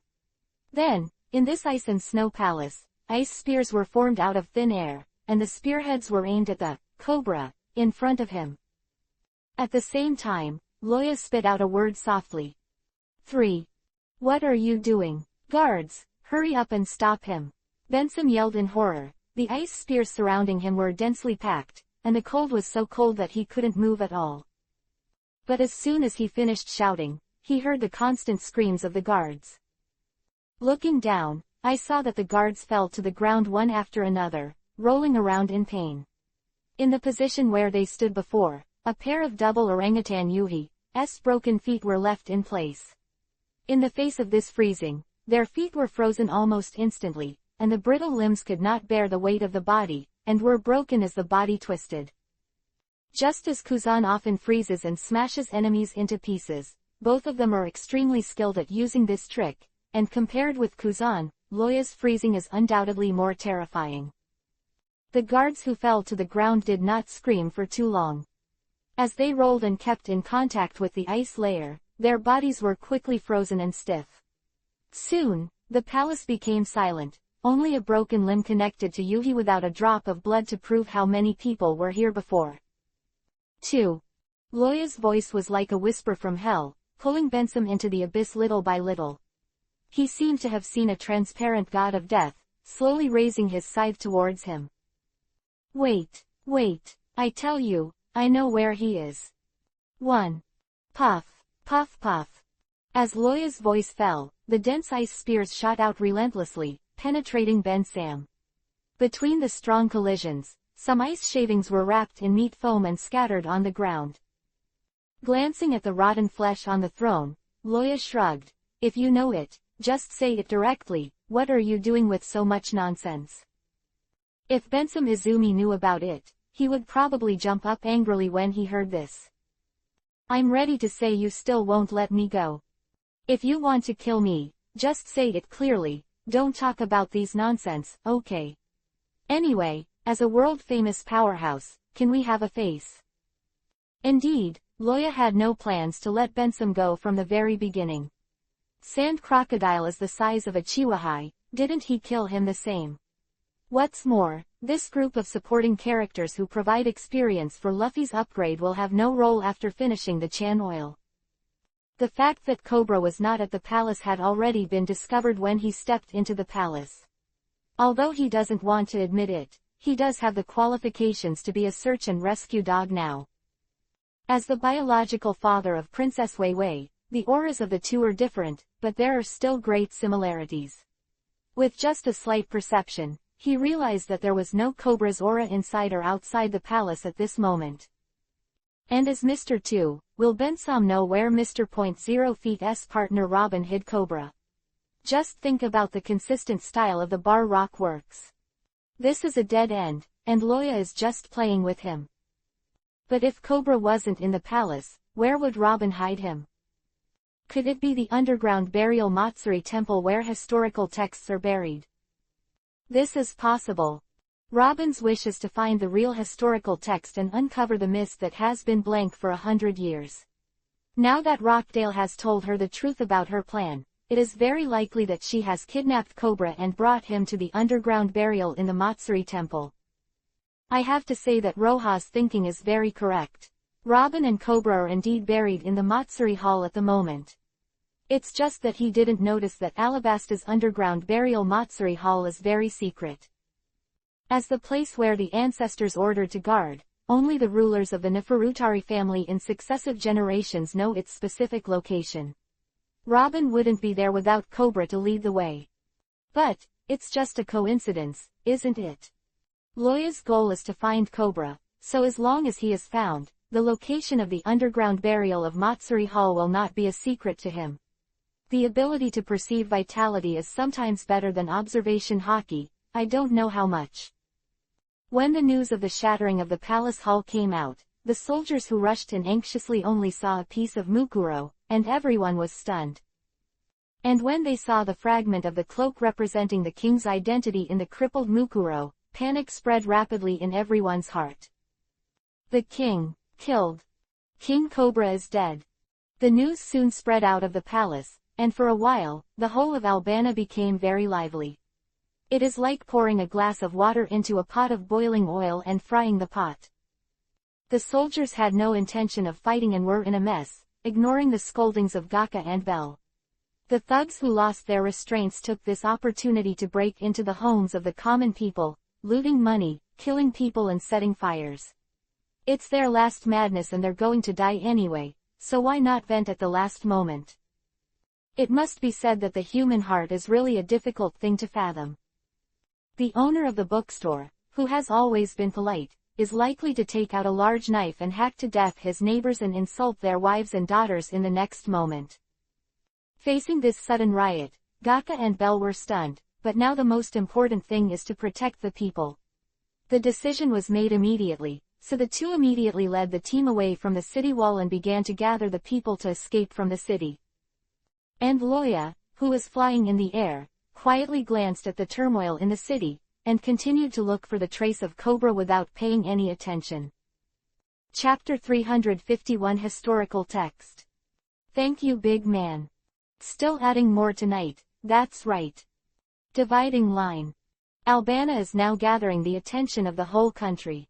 In just a few minutes, the riots in the city spread throughout Alabasta. Report. King Cobra was killed by unknown people, and now there are no leaders in the city. Large-scale riots have occurred in the urban area of Albana, and most of the defenders on the city walls have been evacuated. Hearing the news from the messengers, the little leader of the Pakistani Rock Work Society who had placed in the rebel army was overjoyed, and immediately pulled out the long knife around his waist and shouted loudly, "Brothers! Cobra has been arrested. Kill! Everyone rush with me!" What? Cobra, dead? Countless soldiers looked up at him blankly, some not believing their ears. These people are training day and night, starving and training battle formations. Don't they just hope that one day they will be able to enter the capital and pull the sinner Cobra out of the city gate and behead it to the public? Why did he die suddenly? And, aren't we nationals of Alabasta? Since the culprit has already been slaughtered, why attack Albana? Some people don't understand it when they think about it, but almost everyone around them is rushing forward, so they are wrapped up and become a member of the large army. But such people are generally in the minority, and most of the soldiers understood immediately after hearing the commander's order. Alabasta. It's going to change. Alabasta's underground burial Matsuri Hall is located in the capital city, only a little distance from the royal palace. It is difficult for ordinary people to imagine that the most mysterious place in this country is actually under this plain sand. You must know that the patrols in the city pass by here every day, and it can be regarded as a lot of people. Or, burial. Seeing the inconvenient Cobra struggling to open the secret door, Robin could only sigh with emotion. What is the dark effect under the lights? The inside of the Matsuri burial hall was very dark, but there were several torches at the door. They took them out and lit them. Robin handed them to Cobra and pushed him. Don't play tricks, lead the way. Silently taking the torch, Cobra took the lead without a word and stepped into the passage. The walls along the way are painted with ancient pictures and texts full of mystery. These are precious cultural relics handed down by the Nefertiti family since ancient times, and Robin is fascinated by it. Along the way, she took out her notes and wrote and drew on it. Passing through the passage is the funeral room where the tombstones of the kings of the past dynasties are placed. Coffins made of high-quality bluestone are neatly arranged in it, and the atmosphere is solemn and solemn. The portrait of the dog-headed man carved on the coffin cover seems to be staring at him no matter which direction he looks from. Looking at the ancestors of his family, a trace of pain flashed in Cobra's eyes, and he said, "The location of the historical text is ahead. You can now order them to stop the war." "Ah, now I'm not sure if you're telling the truth, so don't worry," Robin said to Cobra with a smile. "When I read the historical text, I promised to make them stop." Faced with this answer, Cobra didn't say much, shut up and continued to lead the way. Passing through the funeral room, it can be judged from the breeze coming from all directions that the darkness in front of you is a large space. Cobra held up the torch and touched it in a groove in the corner of the wall. Then, a fire snake snaked up and quickly ignited along the groove, illuminating the entire space. It is indeed a very empty place. Apart from a dozen or so supporting stones, there is only one huge stone tablet standing in the center of the main hall. It was engraved with incomprehensible words and graphics, and it looked full of history. And a corner wrapped around withered vines adds a bit of quaint charm to this stele. Looking at the familiar text on it, the torch in Robin's hand fell to the ground involuntarily. History. Text. I finally found you. The things that he has pursued countless days and nights are right in front of him, and Robin at this moment can't tell what he feels in his heart. It is because of this that he was fostered by his mother in his uncle's house when he was 2 years old, and spent a miserable childhood because of eating devil fruit. It is because of this that O'Hara was destroyed by cannons, separating himself from his mother, and turning himself into a son of demons, that everyone fears like a beast. It is because of this that my life is so miserable, and it is only through constant betrayal and deception that I can maintain my life like this. In pursuit of the truth, Robin has forgotten how much he suffered and how tired he was. But at this moment, when she really stood in front of the historical text, she found that she didn't know how to describe her feelings. Excited, or indifferent, even she herself couldn't tell. After a slight gaffe, Robin walked slowly to the huge stone tablet, and kept it in his heart word by word. Looking at Robin's performance, Cobra's eyes flashed with hatred, and while the other party was immersed in the historical text, he quietly pressed a diamond-shaped decoration on the wall. Boom! Collapse! Crack!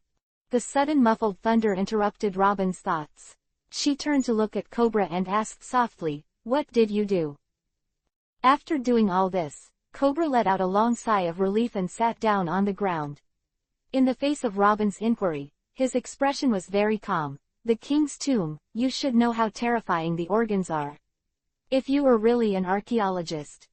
Now this secret room has been completely closed by more than a dozen large stones weighing hundreds of tons, and the ventilation openings have also been blocked. In addition, several tons of seawater are moving towards here under the drive of the mechanism." Speaking of this, Cobra suddenly laughed. "You'd better call them immediately to tell them to stop the war, or just die here." As if to verify what he said, there was a clattering sound from the depths of the darkness. There was a water outlet next to Cobra, and the turbulent sea water seemed to spray Izumi, and a large number of large stocks poured into the secret room. Cobra felt that he was winning, and he believed that even the son of the devil would be afraid of death. But Robin glanced at him quietly, did not speak, and calmly turned back to read the historical text. Cobra's eyes shrank when he saw this unreasonable act of playing cards, and he realized that he seemed to have overlooked something important. With the passage of time, the seawater had submerged the ankles of the two of them, and Robin looked a little tired. He supported the stone tablet with one hand and panted rapidly. "Hurry up and stop that damn war, or you'll really die here.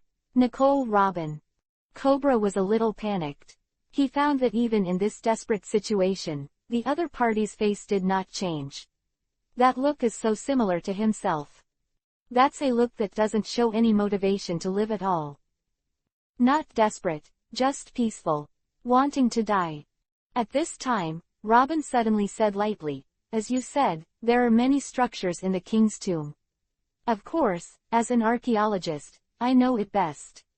So, even if I did call to stop the war, you can't stop this mechanism, can you?" Chapter 352 Sins of the Nefertiti Family. Robin's guess is correct. This institution is the last card of the underground burial of Matsuri, to punish those who dare to disturb the peace of the previous king and peep at historical texts. If Loya was here, I'm afraid Cobra's deception would have been exposed long ago. After all, I have never seen a pig run, but he has really eaten pork. These things have long been used on TV and movies, and as a traveler, he is very familiar with them. Hearing Robin's words, Cobra stared at her in a daze. After a long time, he said slowly, "Since you know that there will be a mechanism here, why do you want to come in with me?" "Yeah, why?" Robin gently stroked the words on the stone tablet with a wry smile on the corner of his mouth. "Maybe it's just because you're the Nefertari family, isn't it? What do you mean? Cobra asked, frowning. In order to hide the 100-year-old truth that disappeared, you really worked hard. Robin said lightly, have you forgotten? My hometown O'Hara was destroyed by the world government just because of the pursuit of the truth. O'Hara. Cobra gasped, he suddenly understood. Why did Robin follow up knowing he was going to die? Why didn't she mean to stop the war at all? O'Hara was destroyed by the naval slaughter order under the order of the world government. As the only surviving remnant, Nicole Robin's hatred for the dragons can be imagined. She wants to avenge her hometown with the blood of the Neferutali family. But, the ancestors of the Neferutali family have never been enemies with you, they have never even accepted the identity of the dragon people. Has your hatred made you lose your mind? In order to get revenge, Nicole Robin made a choice that made Cobra angry and aggrieved at the same time. Obviously, it was the celestial dragons from the Holy Land Mary Joa who harmed your hometown. Why do you want to come to Alabasta for revenge? Reason. Hearing this sentence, Robin raised his head and looked at him coldly. Yeah, I lost my mind. But don't you think that is one of the murderers who also buried history? Nafi Rutari is the family innocent. If you didn't cover up the truth. If you declare the truth generously. Will there be an O'Hara tragedy then? You just chose to escape, Neferutali Cobra. But escaping doesn't mean you have no responsibility.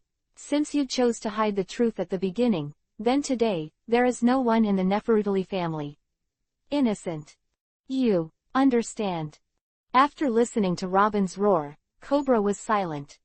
Yes, this is indeed the legacy left by the ancestors, but as the heir of the Neferutari family, no one can be called innocent.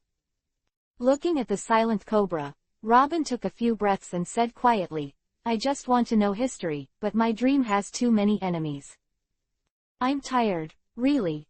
It may be my destiny to die here. After Robin finished speaking, he stopped talking. In the empty hall, there was only the continuous surging of water, and there was a sound of slamming. Boom.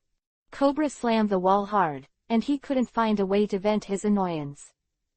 However, with his movements, there was a clear vibration in the whole hall, and the dust that had been shaken off the ceiling was slowly sprinkled down on his face. Staring blankly at his fist, Cobra looked up at the sky, wondering in his heart, when did this great hall become so fragile? Boom. Just when he was stunned, there was another shock. This time, it was even more obvious. The water surface was shaken by the waves, and a piece of gravel fell directly from the ceiling, scaring him to tumble in front of the water in a hurry. Now he understood that it was not that the hall was too fragile, but that something was violently demolishing it outside. Sounds like a cannon. Because of the vibration just now, Nicole Robin also raised her head and looked at the ceiling. At the same time, outside of the Matsuri Hall, Loya, who was maintaining his dragon form, patted the gravel on his body impatiently, looking at the thick stone slabs in front of him, speechless for a while. Sure enough, we can't underestimate the wisdom of the ancients. A 1-meter thick slab of stone was smashed twice in a row, and the inside was not seen. Around him, there are a lot of messy rubble. Looking at the size, each piece weighs at least several tons. And if you check it carefully, you will find that these gravel are all removed from a complete stone slab.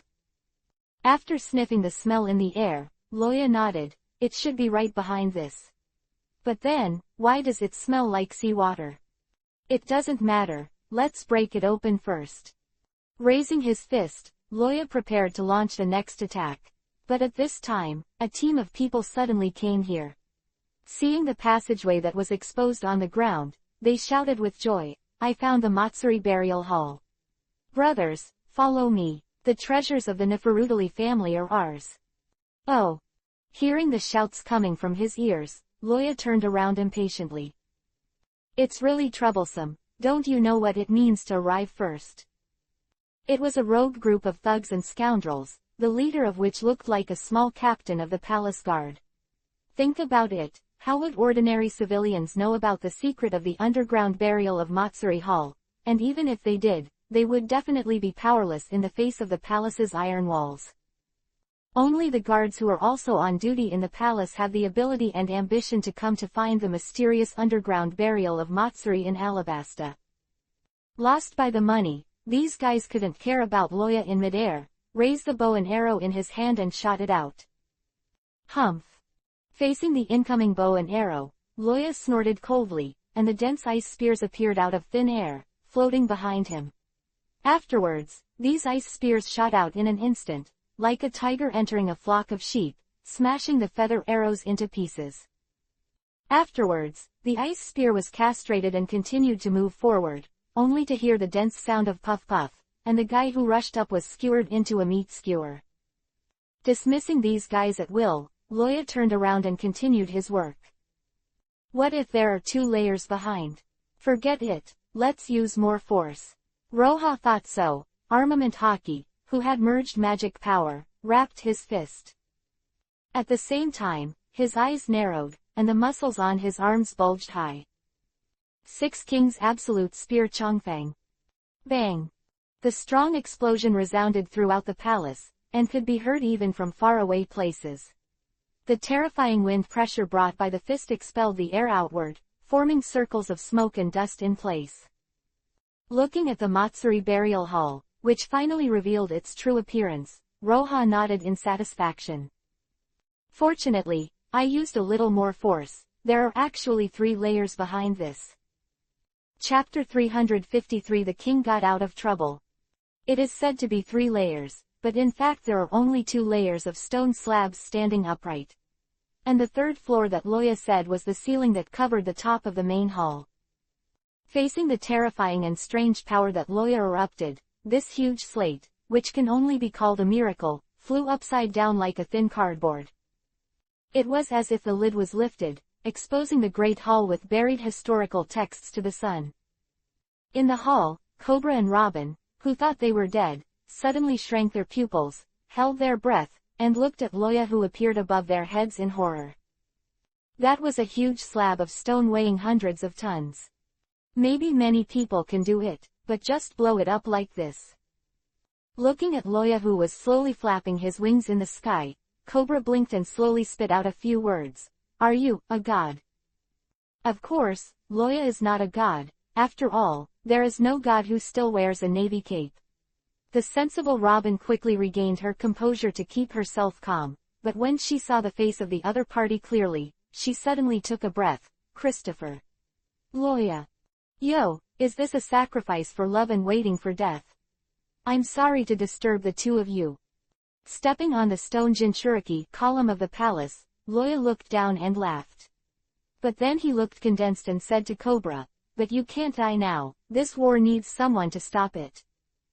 Reminded by Loya's words, Cobra also quickly reacted, yes, war. I must stop the war. He resisted the pain and got up from the ground, looked at the navy cape behind Loya, and asked hesitantly, that. Lord Navy, how is the situation outside now? Well. Loya looked back at the rebels who had already invaded the city, and comforted Cobra. Now the rebels have arrived, and they are fighting with the defenders on the city wall. It seems that they can hold on for a while. Hearing this, Cobra breathed a sigh of relief. It was all right when he arrived, and it was too late to rush over now. However, Loya's next words made him bring up his heart again. I just heard Loya say slowly, but now Albana is spreading the news that you are dead, and the internal riots have spread to the palace. What? I'm dead. Riot. Hearing the news, both Robin and Cobra were at a loss. When did riots break out in the country? At this moment, a commotion entered the ears of the 2 of them. Quick! The underground burial of Matsuri has been opened. Everyone, hurry up and grab the treasure. Hearing this voice, Cobra's face was ugly. He heard it. It was a small captain of the palace guard who was injured in a battle with pirates, and he even encouraged and consoled him. Unexpectedly, even the palace guards joined the riot. Is God going to kill me, Alabasta? Cobra roared in grief. Once again, after dismissing the rioting group that was going to hunt for treasure, Loya clapped both hands, and an ice ladder was erected from top to bottom. It's hard to say whether Alabasta is dead or not, but if you continue to stand there, I guarantee that the country will not be saved. Indeed, now is not the time to be stunned. Cobra got up and climbed the steps. Coming to the ground, Cobra first bowed to Roja, and then said, "Lord Navy, I'll gather the soldiers first and rectify the domestic riots. Could you please help to stop the rebellion outside?" This request was sent to Roja after careful consideration by Cobra. The ability to easily knock such a heavy slate into the air was beyond Cobra's imagination. Compared with the one in front of him, the so-called 10,000 rebels are really not enough. After listening to Cobra's request, Loya smiled and pointed to Robin, who was still soaking in the sea below. "Stop the war, isn't that guy still there? You go to rectify the riot first. Rest assured, the rebels will not really invade Albana." Nicole Robin. Cobra looked deeply at Robin under his eyes and nodded. "Okay, I understand. Then I'll say goodbye." After speaking, he picked up a long sword from the ground and hurriedly walked towards the palace. Cobra is not a weak scholar who is powerless. Even if his hands and feet are injured now, the ordinary mob can't help him. Moreover, he has the imposing buff bonus of saving the nation. I believe he won't die in the middle of nowhere. Waiting for Cobra to walk away, Loya turned to look at Robin and said with a soft laugh, "What? Do you need me to carry you out?" "No need." Robin shook his head slowly, propped himself up, and walked up the ice ladder step by step. I have to say that Robin is worthy of being the beauty of the pirate world. As a fruit person, the weakness after being soaked in seawater appeared on her face, which made people feel a kind of pity that was reluctant to hurt. However, Loya is not a guy who can't walk when she sees beautiful women. She ignored Robin's weakness, and when she came up, she directly spread her hands. "As the price of saving you, can you express it?" "Oh, is the Lord of the Navy also interested in me, the devil's son?" Robin said. "If so, the little girl wouldn't mind." After speaking, Robin pulled up the corner of his clothes soaked in seawater and tied it in a knot, revealing the beautiful vest line, which was indescribably attractive. "Ha ha, pull it down. Millions of great lords have killed Argus, and what you said is quite scary like a demon." Loya sneered and said something that Robin didn't understand, and then directly pointed out the topic. "The farce is almost over, make a phone call to stop the war. I know your intention is not bad, so many innocent casualties are not what you want to see. When you heard the riot just now, your expression couldn't be faked." Quote. This sentence is true. Robin really felt a little bit unbearable for the riot in Albana just now, but she quickly covered up this emotion after living in the dark all the year round, but she didn't expect that she still did not escape Loya's eyes. After a pause, Robin sighed and pulled out a phone bug from his chest. No mistake. Loya was stunned by this operation, and it is strongly recommended that lesbians below D cup not imitate, to avoid losing confidence. "Well, even if the Lord of the Navy has an order, then I can only do it like this." After that, she dialed the phone bug. After more than 10 seconds, a strange smile appeared on Robin's face, and he shook his head at Loya. It seems that the idea of ruling a country has made them lose their minds. This phone bug was strictly ordered by Rockdale to carry them with them. And now he doesn't even answer the phone. Sure enough. Loya sighed, feeling that people's hearts are not ancient. When I met those rebels before, I naturally saw the fanatical Loya flashing in their eyes. Those are definitely not the eyes that a qualified soldier should have, more like the eager eyes of a pack of jackals when they see the delicious gravy. After a pause, Loya stretched out his hand to wrap Robin around his waist. "Well, if that's the case, then I will personally stop them. You also go with me. After all, even if I have an order, you will definitely escape, no?" "Ah, to be understood so clearly, it seems like a failure, me." Robin smiled tenderly, but instead leaned his head on Loya's shoulder without fear. The next moment, the two rose into the sky and flew straight towards the city wall. Chapter 354 The North Gate Falls, Loya arrives. Albana, Market District. Gaka, who transformed into a jackal, fought hard to cut down the mob in front of him. These are the people he swore to protect. Holding back his grief, Gaka shouted to the people behind him, "Hurry up and run to the south gate. There will be guards over there to pick you up. Don't look back when you leave." "Yes." The panicked civilians nodded in response, and then ran to the south gate with Gaka's personal guard. Watching them leave, Gaka looked back at the devastated capital. His inner grief and anger were not enough for outsiders. Is this really the Albana he swore to protect with his life? Why are things the way they are now? Are the mobs who keep looting and setting fire really the amiable guys from before? Help! Who will save me? A shout interrupted Gaka's thoughts. He turned around and saw a young girl being dragged into the corner of the market by the mob. What's going to happen next? It goes without saying. These bastards. Gaka's eyes were cracked when he saw it, and he hurried over there with the horizontal knife in hand. He's fast in jackal form, but there are people faster than him. Suddenly, a white figure appeared in the middle of the mob, and when the body rotated, the sharp blade in his hand cut a long gap in the mob's neck mercilessly. Puff! The blood was sprayed in the air like no money, overlapping each other, like a blooming blood-colored lotus flower. On this battlefield, the one who can be faster than Gaka is naturally his partner, Falcon Bell. Bell also entered the form of a beast at this moment, with white and powerful wings, blocking the blood in the air, preventing it from dripping on the frightened girl. Yaka, the people in the market area are almost evacuated. I'll take her to the south gate first, and then go back to the commercial street to look for it. You can go to the north gate later and have a look. You can't leave any people behind. Ah, I see. This riot came too suddenly. The soldiers came under the city and the king died. The two added up, causing the people of Albana to go into a frenzy. Fortunately, the two of them immediately gave up garrisoning the city wall to suppress them, otherwise the casualties would only increase. Hearing Bell's words, Gaka nodded, turned and rushed towards the north gate. There was the place where the rebels attacked, and because part of the population was evacuated when the defense was deployed, both of them placed it in the last evacuation position. This is not because they are cruel, they can watch the people in the direction of the north gate suffer and not save them. It was a choice that had to be made in the face of the riots that swept across Albana. After all, compared with the north gate, which had been evacuated once, more people gathered in the rest of the place.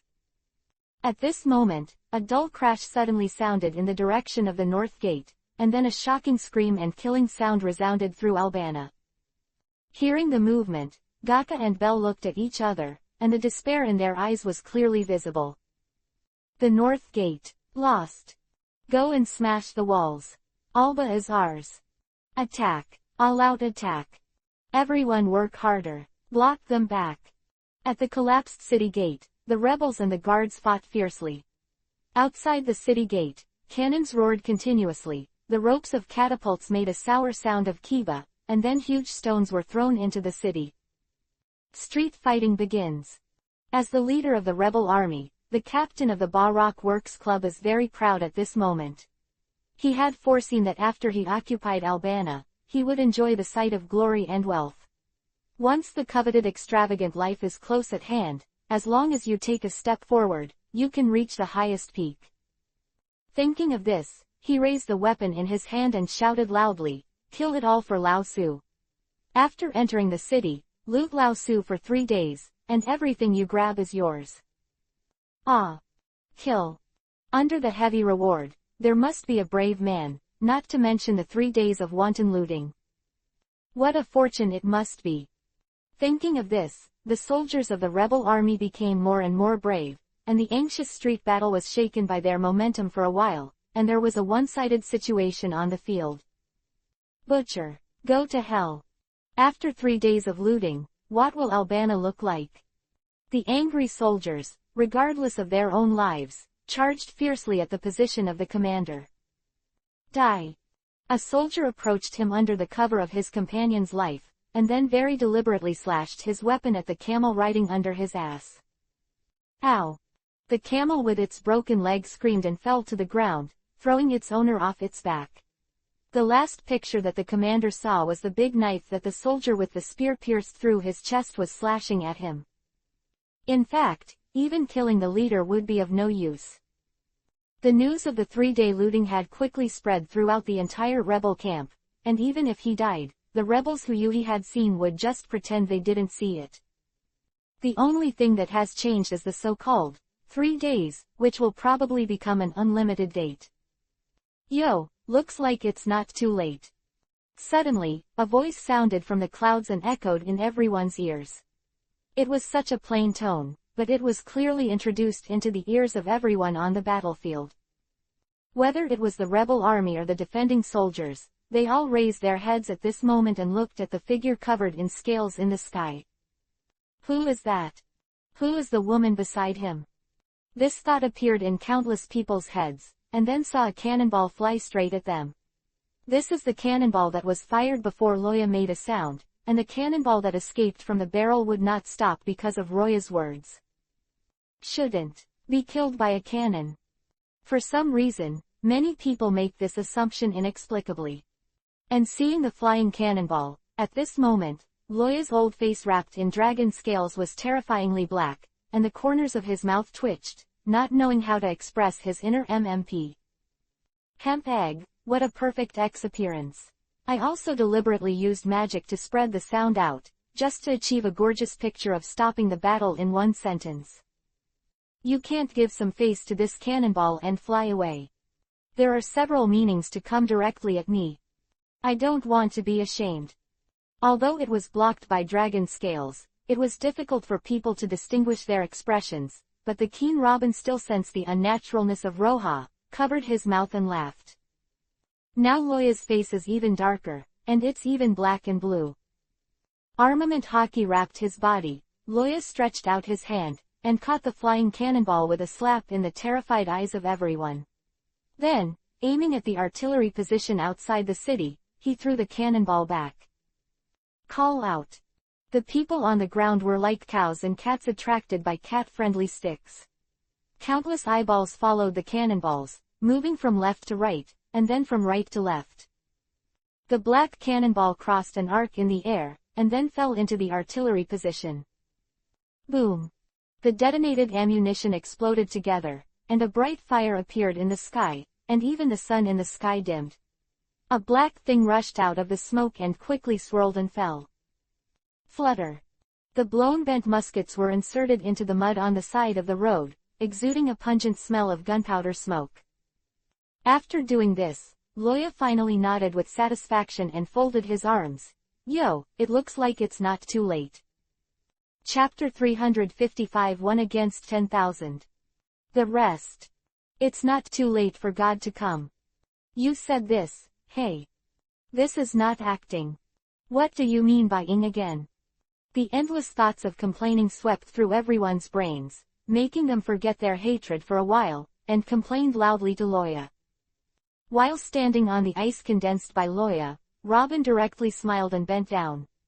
If the ice surface was not large enough for her to stand firm, she would have to beat the ground 3 times to express her emotions.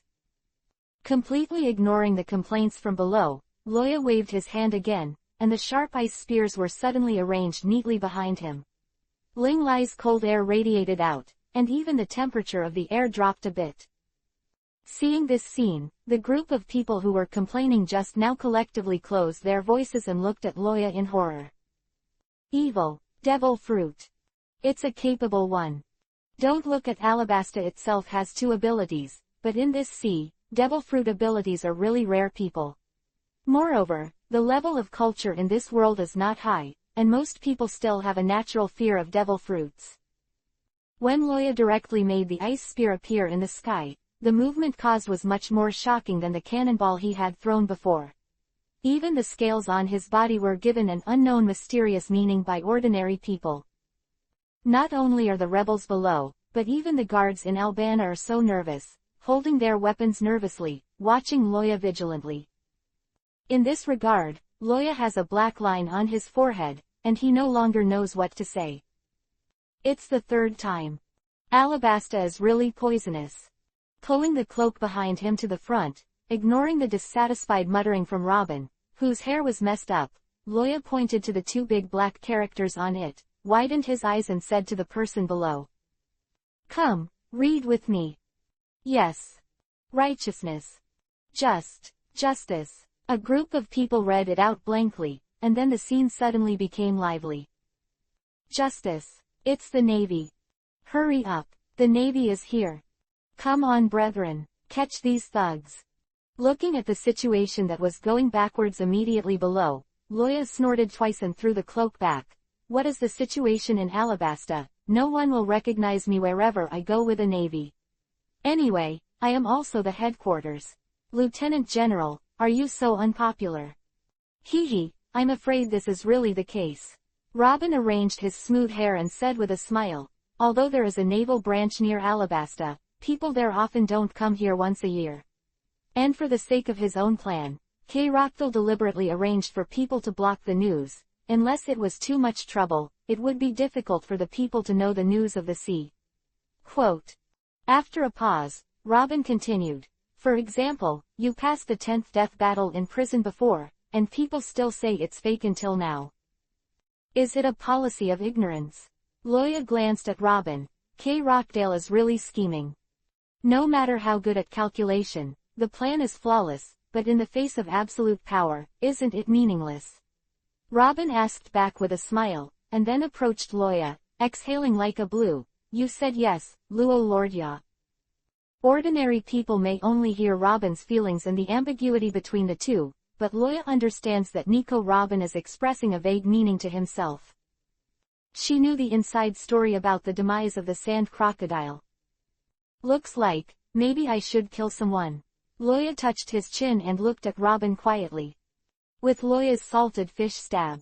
No, the ice spear stabs. The rebels can't raise too many waves. Ice Fall's funeral. Chinlintu. Ice bomb burst.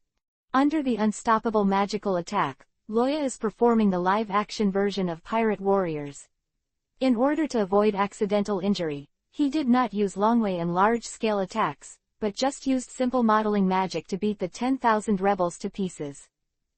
Yes, not a large-scale attack. For the current Loya, the carpet attacks such as Icefall Funeral and Chinlintu are no longer large-scale. If he really did his best, he could turn the entire Albana into an ice hell in an instant. That would be a real large-scale attack.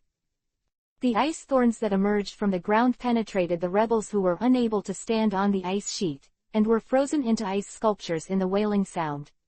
Inside the huge ice hockey pucks, the crushed corpse Mukuro was faintly visible, and the frightened expression showed the despair of the master before his life. In just a few minutes, all 10,000 rebels were wiped out and became part of the ice field. Staring blankly at Loya who made Kamui, the guards in Albana felt relieved, but they were even more afraid of the strength that Loya showed. Is this the power of the Navy? The most powerful force on the Great Route is indeed well deserved. When the last enemy was torn apart by Loya's crampons, the North Gate battlefield fell into silence, but immediately, there were overwhelming cheers. Success! We have won! Long live Lord Loya! Long live the Navy! When Gaka and Bell came to the North Gate, they saw such a picture. Looking at the cheering crowd in front of them, the two looked a little dazed. So, what just happened here? What about the rebels? The North Gate is said to be lost. As the patron saint of Alabasta, the two of them naturally have a high reputation among the soldiers, and someone soon discovered them. A middle-aged soldier with a simple bandage of a broken arm came to the two of them, stared at Yuhi's eyes, and shouted loudly, "Report, Captain! We have won! Victory, not hold!"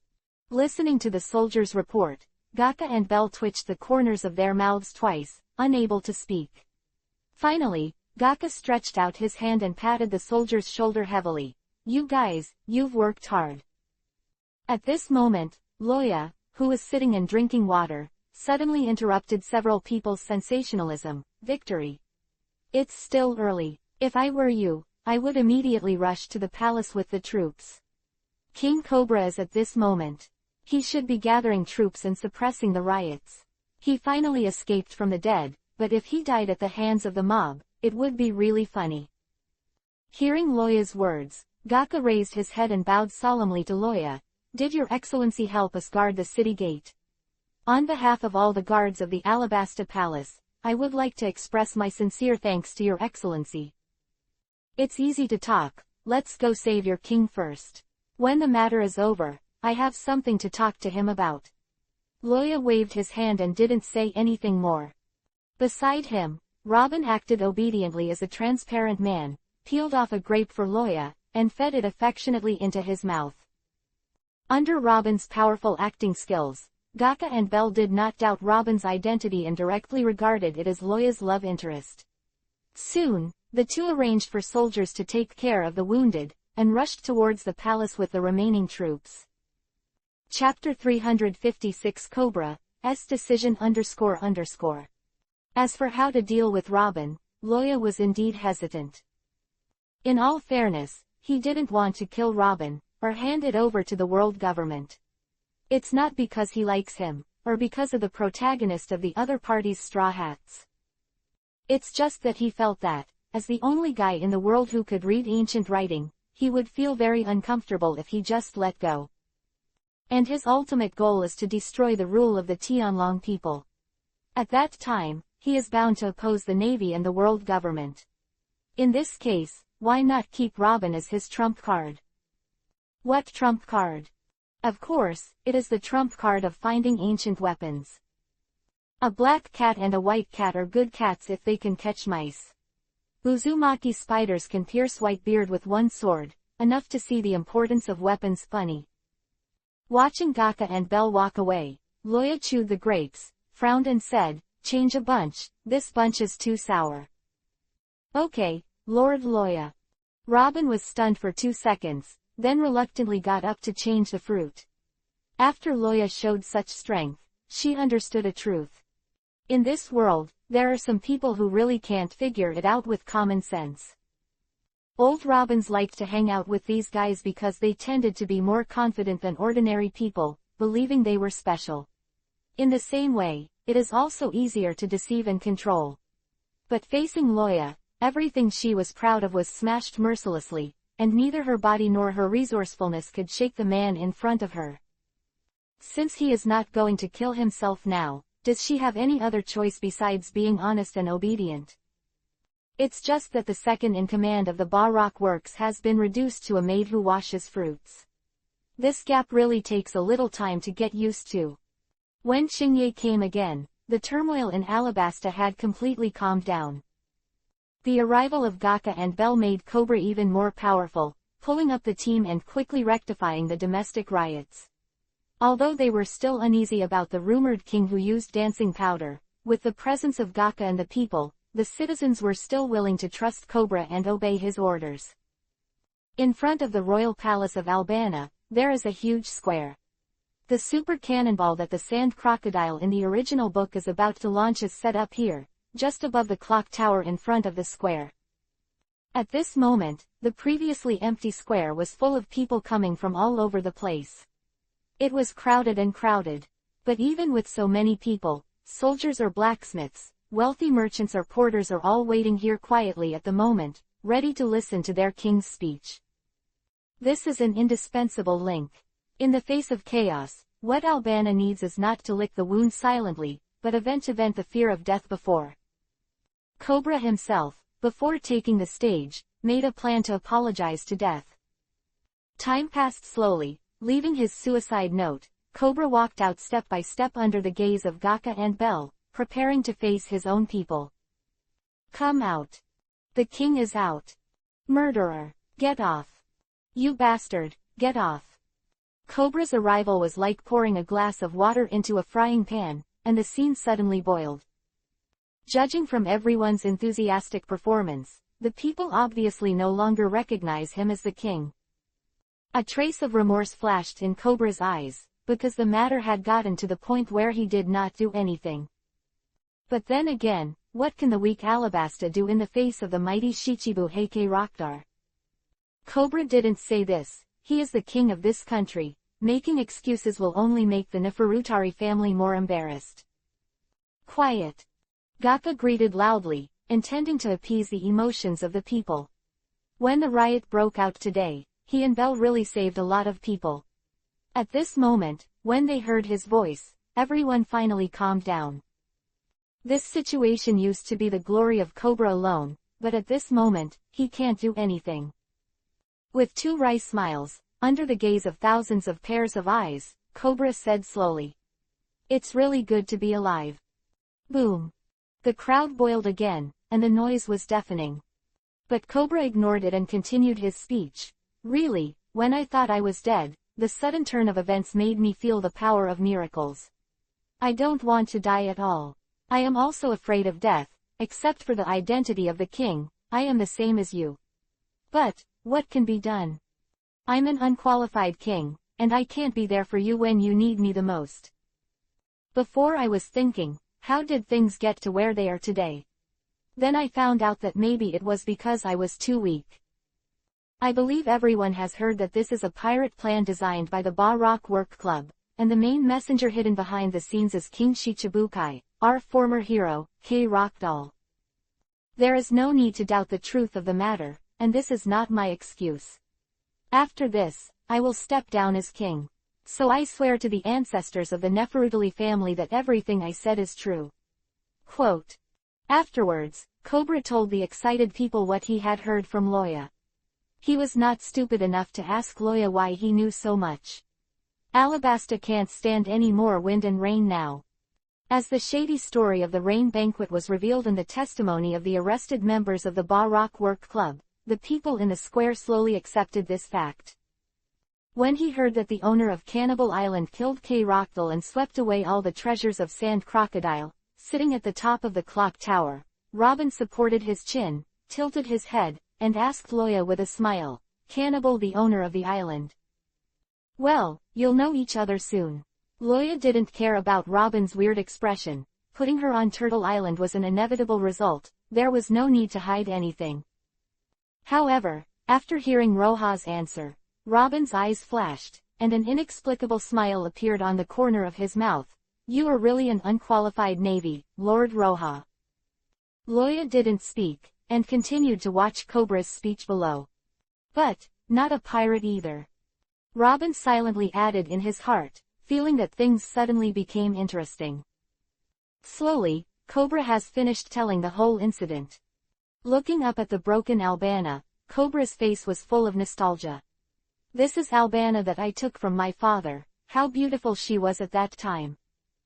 After a long silence, Cobra's eyes narrowed and he announced an important decision. "All of this is because of a hidden treasure in our Neferutali family, which has attracted the greedy Krokdar." Treasure. The people underground frowned and talked a lot. What is it that can attract such a terrible guy?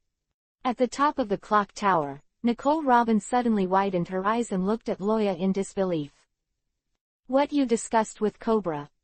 "Shish, be quiet." Loya pulled out a strange smile from the corner of his mouth, and put his fingers up against his mouth. It looked very funny, but it made Robin feel a biting chill from the bottom of his heart. Chapter 357 to the World Government. Back in time a few hours ago, when Cobra had sorted out the domestic riots. In a remote room in the palace, with the guards and entourage scattered, Cobra and Loya were discussing a very important matter. Originally, as his savior, he was the hero who helped Alabasta to destroy the rebel army. If Loya's request was not too much, Cobra would unconditionally satisfy him. "But, what? You want me to hand over the historical text to the world government?" Cobra was startled by Loya's proposal, stood up and looked at him in disbelief. "Does he know what he is talking about? That's a historical text. Although it is also one of the 20 royal families that established the world government, the people of the Neferutari family and the current Tianlong people have come a long way. They don't want the world government to find that powerful and terrifying ancient weapon, because once this kind of thing comes out, it is difficult to ensure that the world will not fall into chaos, so they strictly order future generations to protect the historical text." And now, Loya actually asked him to hand over the historical text. Leaving aside the admonitions of his ancestors, doesn't he understand the series of consequences that Pluto will cause after he appears in this world? Looking at Loya blankly, Cobra wanted to refuse, but didn't know where to start. I know what you're worrying about, Cobra. Loya said casually, holding a glass of wine, looking out the window, but that piece of historical text only records the location of Hades. Even if it is discovered, it doesn't mean that you can find Pluto with this. Quote. So it's not necessary for you to worry about the things that Pluto will cause after he appears in this world. Knowing that Robin was taken by Loya, Cobra is not surprised that Loya knows what is recorded in the historical text. To be honest, before this, he had never been clear about what was recorded on the stone tablet, but he simply wanted to protect it according to the ancestral teachings. But that's something that our Nefertiti family has guarded for generations, and I have no reason to hand it over to the world government. Cobra said this decisively, with unshakable determination in his words. It is not surprising for Cobra's answer to Loya. The order of the ancestors and the glory of the family are as irresistible as the country of Alabasta to Cobra. Otherwise, it would not have happened that the rebel army was under the city, and he was still wrapped in bandages. Those families that have been passed down all the way to this day are like this. The word glory is more important than life. Even the Weston family in the Navy is like this. This is because Simon, who was hanged and beaten in a duel with Loya for indescribable reasons, can testify. However, now is not the time to listen to Cobra show his family glory. Loya put down his glass, turned his head and looked at him seriously. What reason do you need? Does protecting Alabasta count? What do you mean? Cobra asked, frowning. It's nothing. It's just that Sand Crocodile arranged for someone to spread the news about the ancient weapon Hades he found in Alabasta before the plan was revealed. Loya said something that shocked Cobra in a flat tone. If the estimate is good, at most a month, you will usher in a new war here. And this time, your opponents are no longer the K-Roctal who barked far away after being defeated by Whitebeard, but the monsters from the New World. Becoming the Pirate King is not the goal of all pirates, but a powerful force is definitely something that anyone will spy on. Recalling Cobra's sad face when he faced reality, a wicked smile appeared on the corner of Loya's mouth. After a pause, he said to Robin beside him. After the news spreads, clean up the remaining Ba Rock members. Call them in your name, I believe they will not dare to go against it. Beside him, Robin took a deep breath, calmed the panic in his heart, and smiled reluctantly. I see, Lord Loya. Although the Pakistan Rock Work Society suffered heavy losses in the Alabasta incident, up to K-Roctal, down to the ordinary captains have all died, but their main body is still healthy. Take those senior cadres as an example, Loya did not wash them out together. In order to make people believe the truth of the matter, these senior cadres of the Ba Rock Works Society could not die. After they complete the task of spreading the news, let Robin call them in the name of electing a new president. I believe no one will be absent. Looking at the man with a flat expression in front of him, Robin couldn't tell what kind of fear he was in. Powerful strength, ruthless temperament, and ruthless style, this is the new talent that the Navy has valued most in the past 2 years, Ice Dragon Loya. Navy, what kind of monster have you cultivated? Robin sighed faintly and looked down in a trance. On the podium, Cobra held her breath and stood silently. Countless mixed thoughts surrounded him, like annoying mosquitoes, disturbing him uneasy. The voices of the public gradually faded away, and no matter how much they discussed, no one could guess what Cobra said about Kui Bao. So, they all turned their attention to Cobra, waiting for his answer. After a long silence, looking at the quiet square, Cobra took a deep breath and said slowly, that treasure is the treasure that our Nefertiti family has guarded for generations. It is the legendary historical text. It records the message of the ancient weapon Pluto. Ancient weapons. Historical text. What it is. Many ignorant people whispered and discovered unfamiliar nouns. But among them, those who knew the meaning of these words suddenly widened their eyes in horror. It turned out to be an ancient weapon. Whoa! As the news continued to spread, people gradually came to know the meaning of ancient weapons, and immediately exploded the pot. Destroy a country in one shot. The most vicious ship in the world. This kind of powerful thing is actually in our Alabasta. right under our feet. At this moment, no one is proud of the clues that their country has such a thing. The residents of One Piece world know that this world is a world that speaks with fists. This level of treasure is definitely not something that ordinary people like me can peep at. Surprise followed by endless fear. Who wouldn't want to have such a powerful weapon? Can we really protect Alabasta? In the future, will there still be robbers like K. Rockville who will come to Alabasta to look for treasures? While everyone was panicking, some people came back to their senses and looked at Cobra. Since the matter is so important, Cobra can directly tell the nationals, so he will definitely have prepared backhands. Right. The king must be prepared. Unconsciously, the trust that the citizens had lost in Cobra returned at this moment. No one is going to accuse Cobra of publishing these things to the public. After all, many people are willing to be a sensible ghost rather than dying one day in the future. The human heart is so elusive at times. Important notice of this site. Please use the free app of this site. No ads, anti-piracy, fast update, member synchronization bookshelf. Please pay attention to the WeChat public account Gurgurgurungshin. Press and hold for 3 seconds to copy to download the free reader. Chapter 358 Catching the Grass to Startle the Snake. Looking at the performance of the people, Cobra sighed and continued, so. I, Neferutali Cobra, the 12th king of Alabasta, here announcing that the historical text will be handed over to the world government. From now on, it will have nothing to do with the Neferutali family. World government. No one will be unfamiliar with this name. The name of the world's largest organization, even the deserted island survivors, are familiar, not to mention that Alabasta itself is one of the countries that joined the world government. Giving the historical text that would bring the war to the world government might indeed be the only way to save Alabasta. On the tower, after hearing Cobra's words, Loya stood up and patted the dust on the hem of his clothes. It's my turn. Don't run away, or I'll be troubled. Hearing Loya's words, Nicole Robin smiled. Of course not, after all.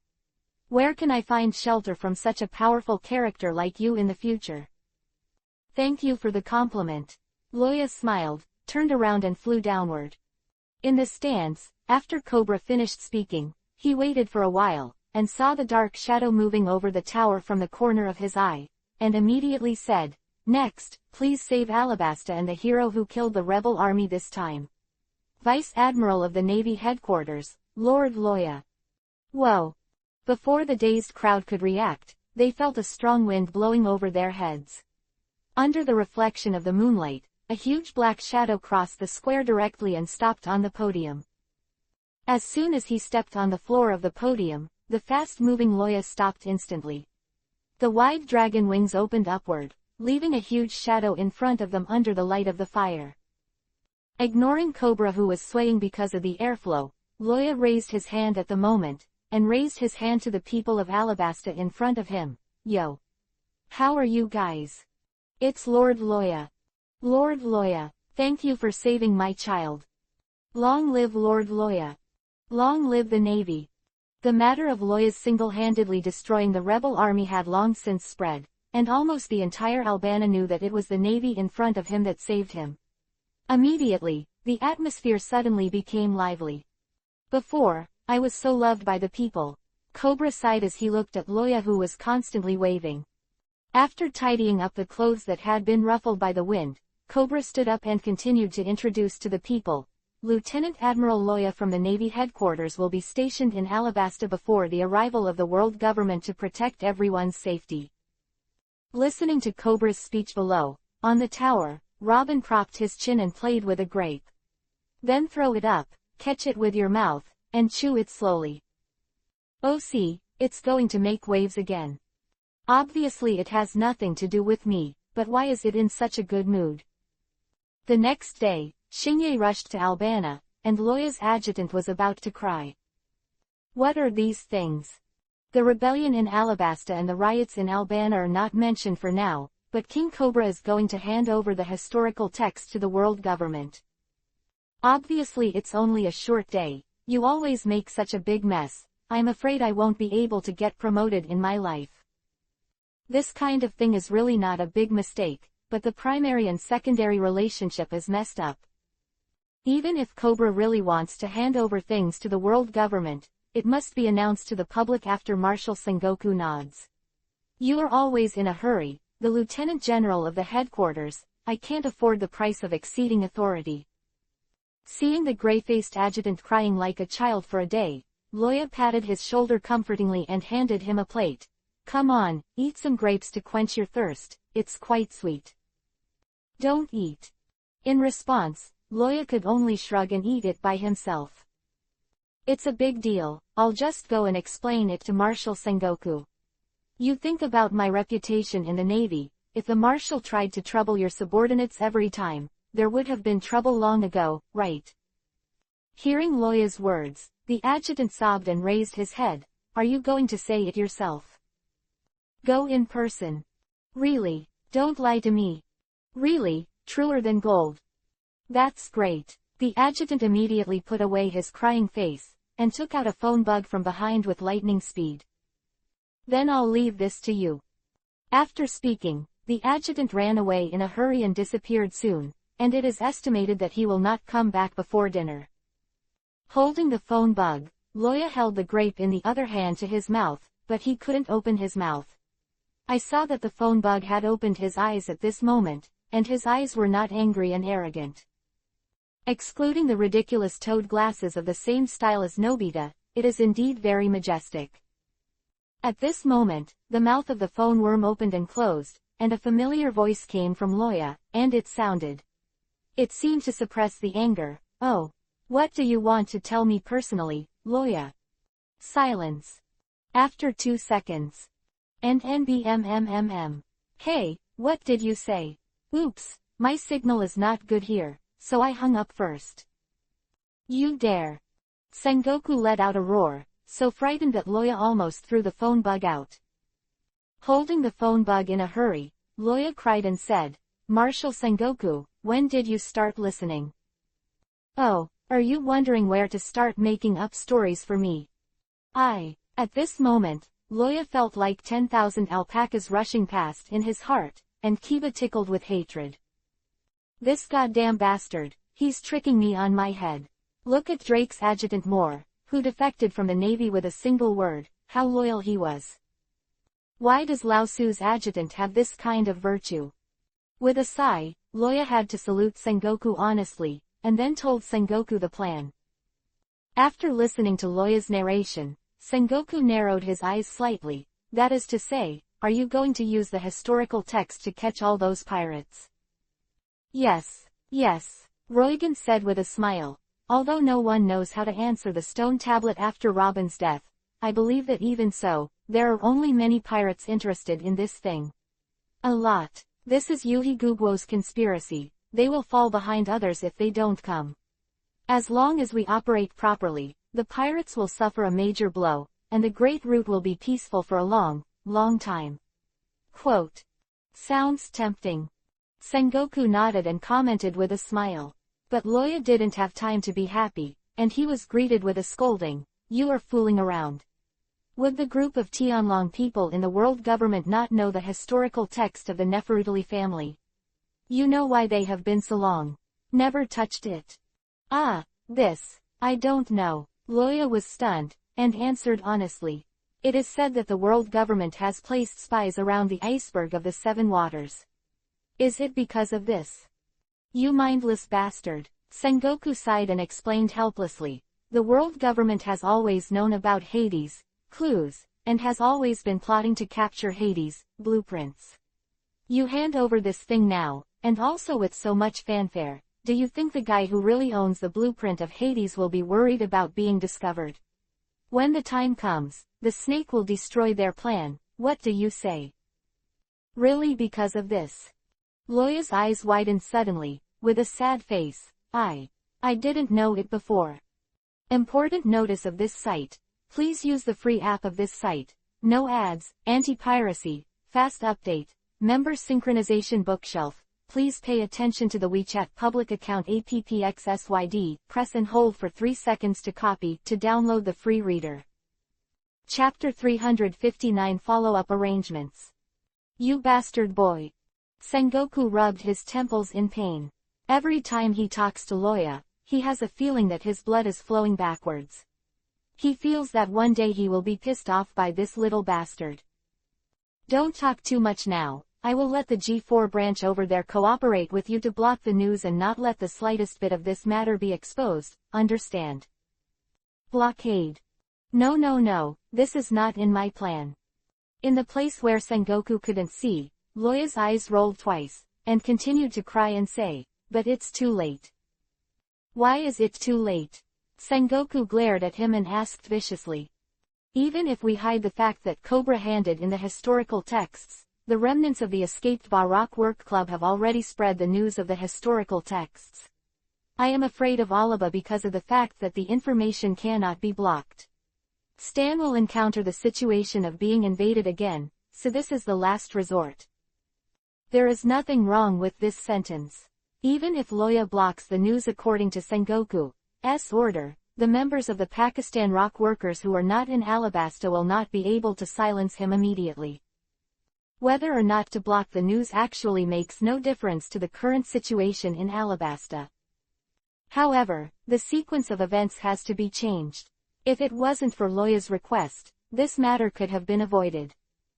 But Sengoku didn't know, so after listening to Loya's question, he frowned. Why does K-Roctal spread this thing out? It won't do him any good at all. Well, it's hard to say. Loya shrugged. Who knows? Maybe he thinks that what he can't get can't let others get it, so he may spread the news. Or maybe it's because the plan is revealed and he has a grudge and wants to let Alabasta also get it. Not feeling well. Anyway, there is no evidence of death, and Sengoku has no way to check it. After a pause, Loya continued, so the most important thing now is to get reinforcements quickly, Marshal. Teacher Zepha was seriously injured by the explosive rock. I'm afraid I can't deal with so many upcoming pirates alone. The charm of ancient weapons is unparalleled, and Loya is not stupid, so naturally he will not be arrogant enough to fight against the group of pirates who have heard the news. Speaking of Zepha, Sengoku sighed faintly. I know what you're thinking, but not now. Although your plan is good, but 2 Chiwahai died at one time, the world government will never allow the third one to have an accident. The balance that the Navy has worked hard to maintain for many years is not the time to break.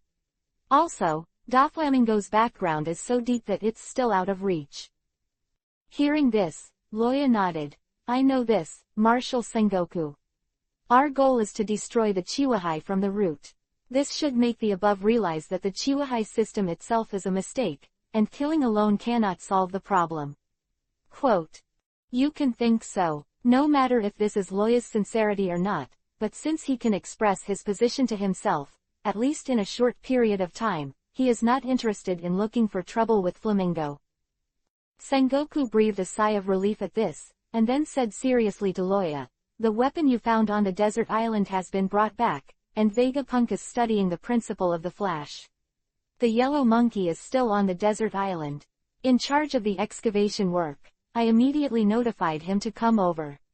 Oh right, Aokiji passed by the small garden half a month ago, and it should be not far from your place now. I asked him to come too.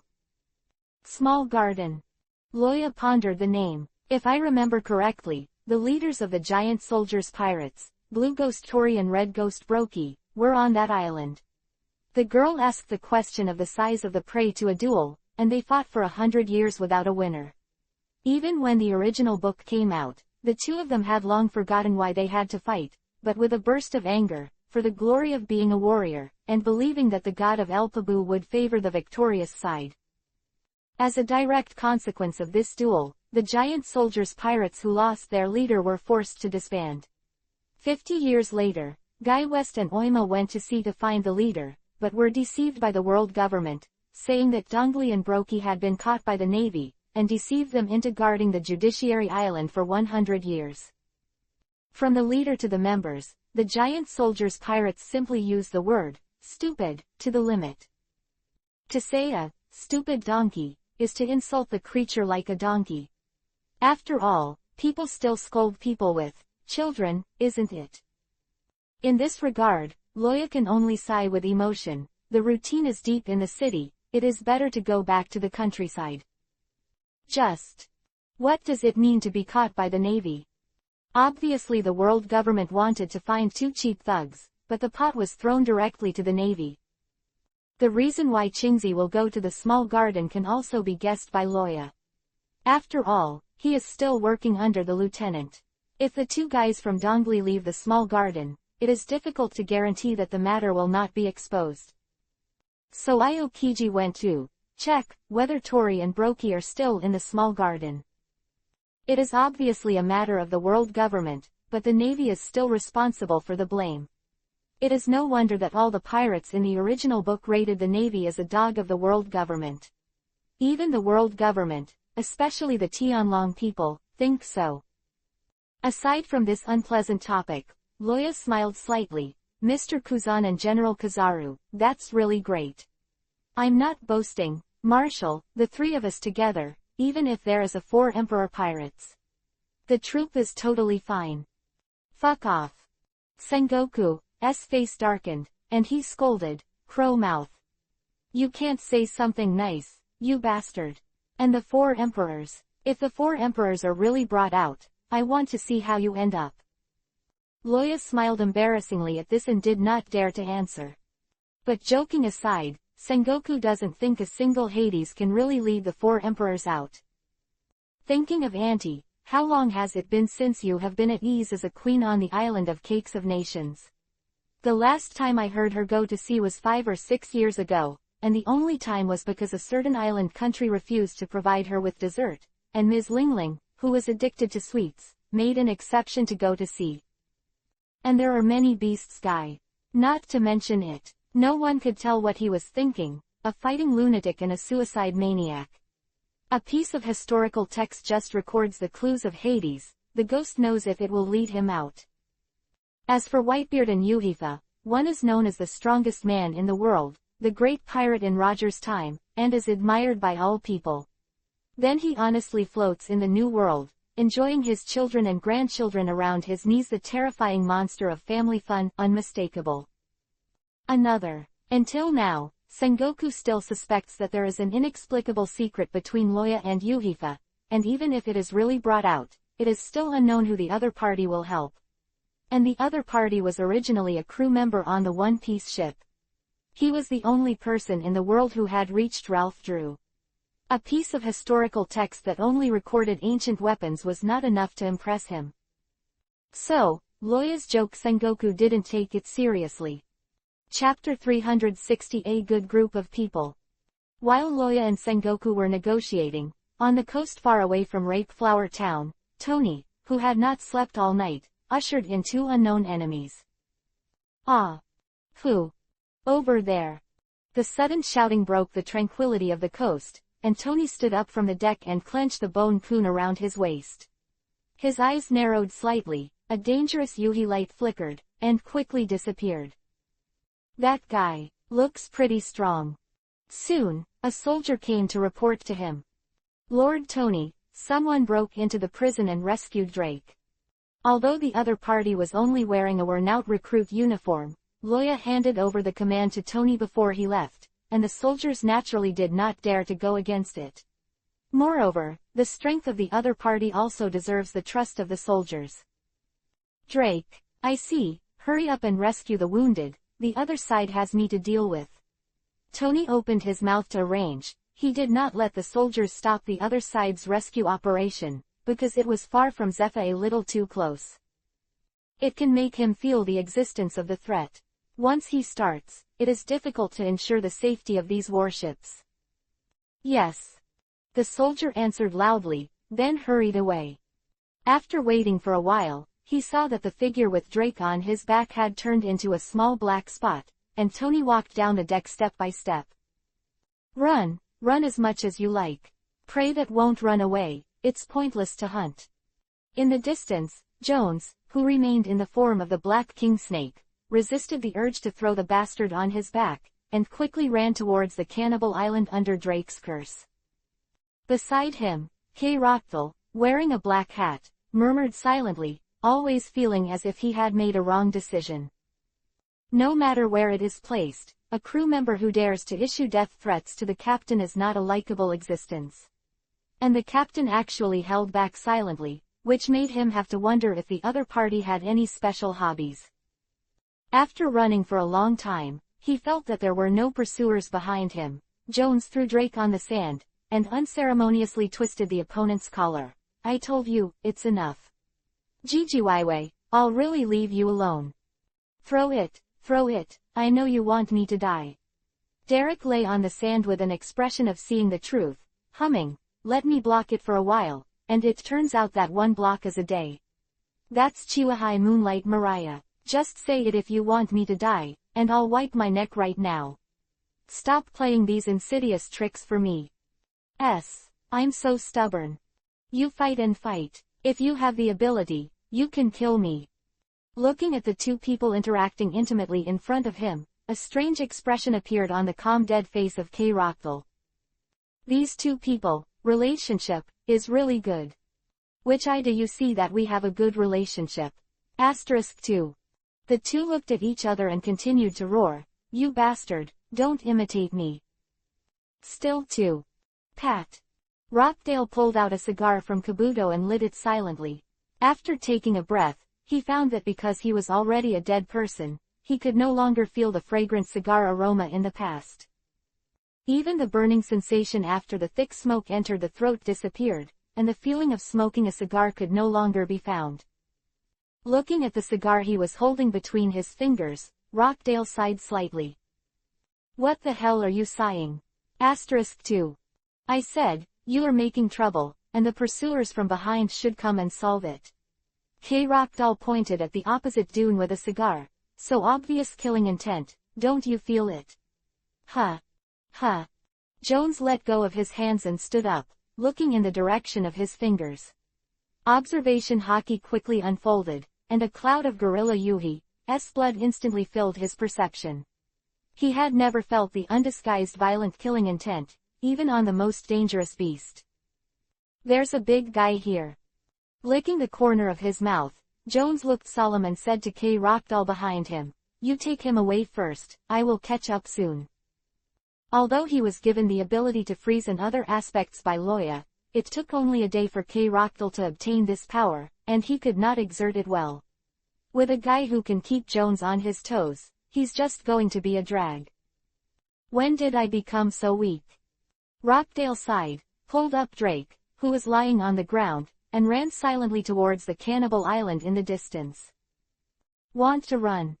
After the dunes, through the life force perception of the Titan blood, the situation here was clearly explored. Tony clenched the long sword in his hand and suddenly slammed it up. Stay with me.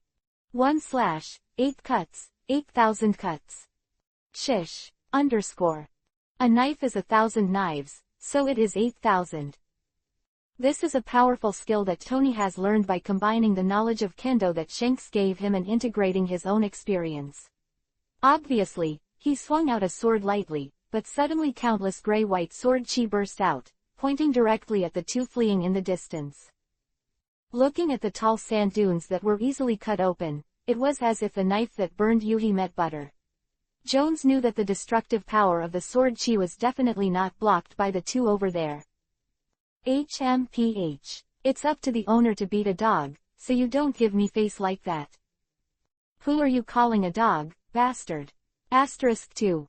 As Jones' voice fell, his left hand suddenly began to change. The scaly arm suddenly swelled up and became round like a balloon. The black scales turned blue-brown in the blink of an eye, and quickly grew larger, from the size of the previous fingernails to the size of an ordinary person's palm. That's a turtle shell. Looking at the thing emerging from Jones's hand, Tony blinked and smiled. A fruit person, right? Just a mere tortoise shell, trying to block my attack, you are too. What? Before Tony's words were finished, the continuous sword energy slammed on the turtle shell.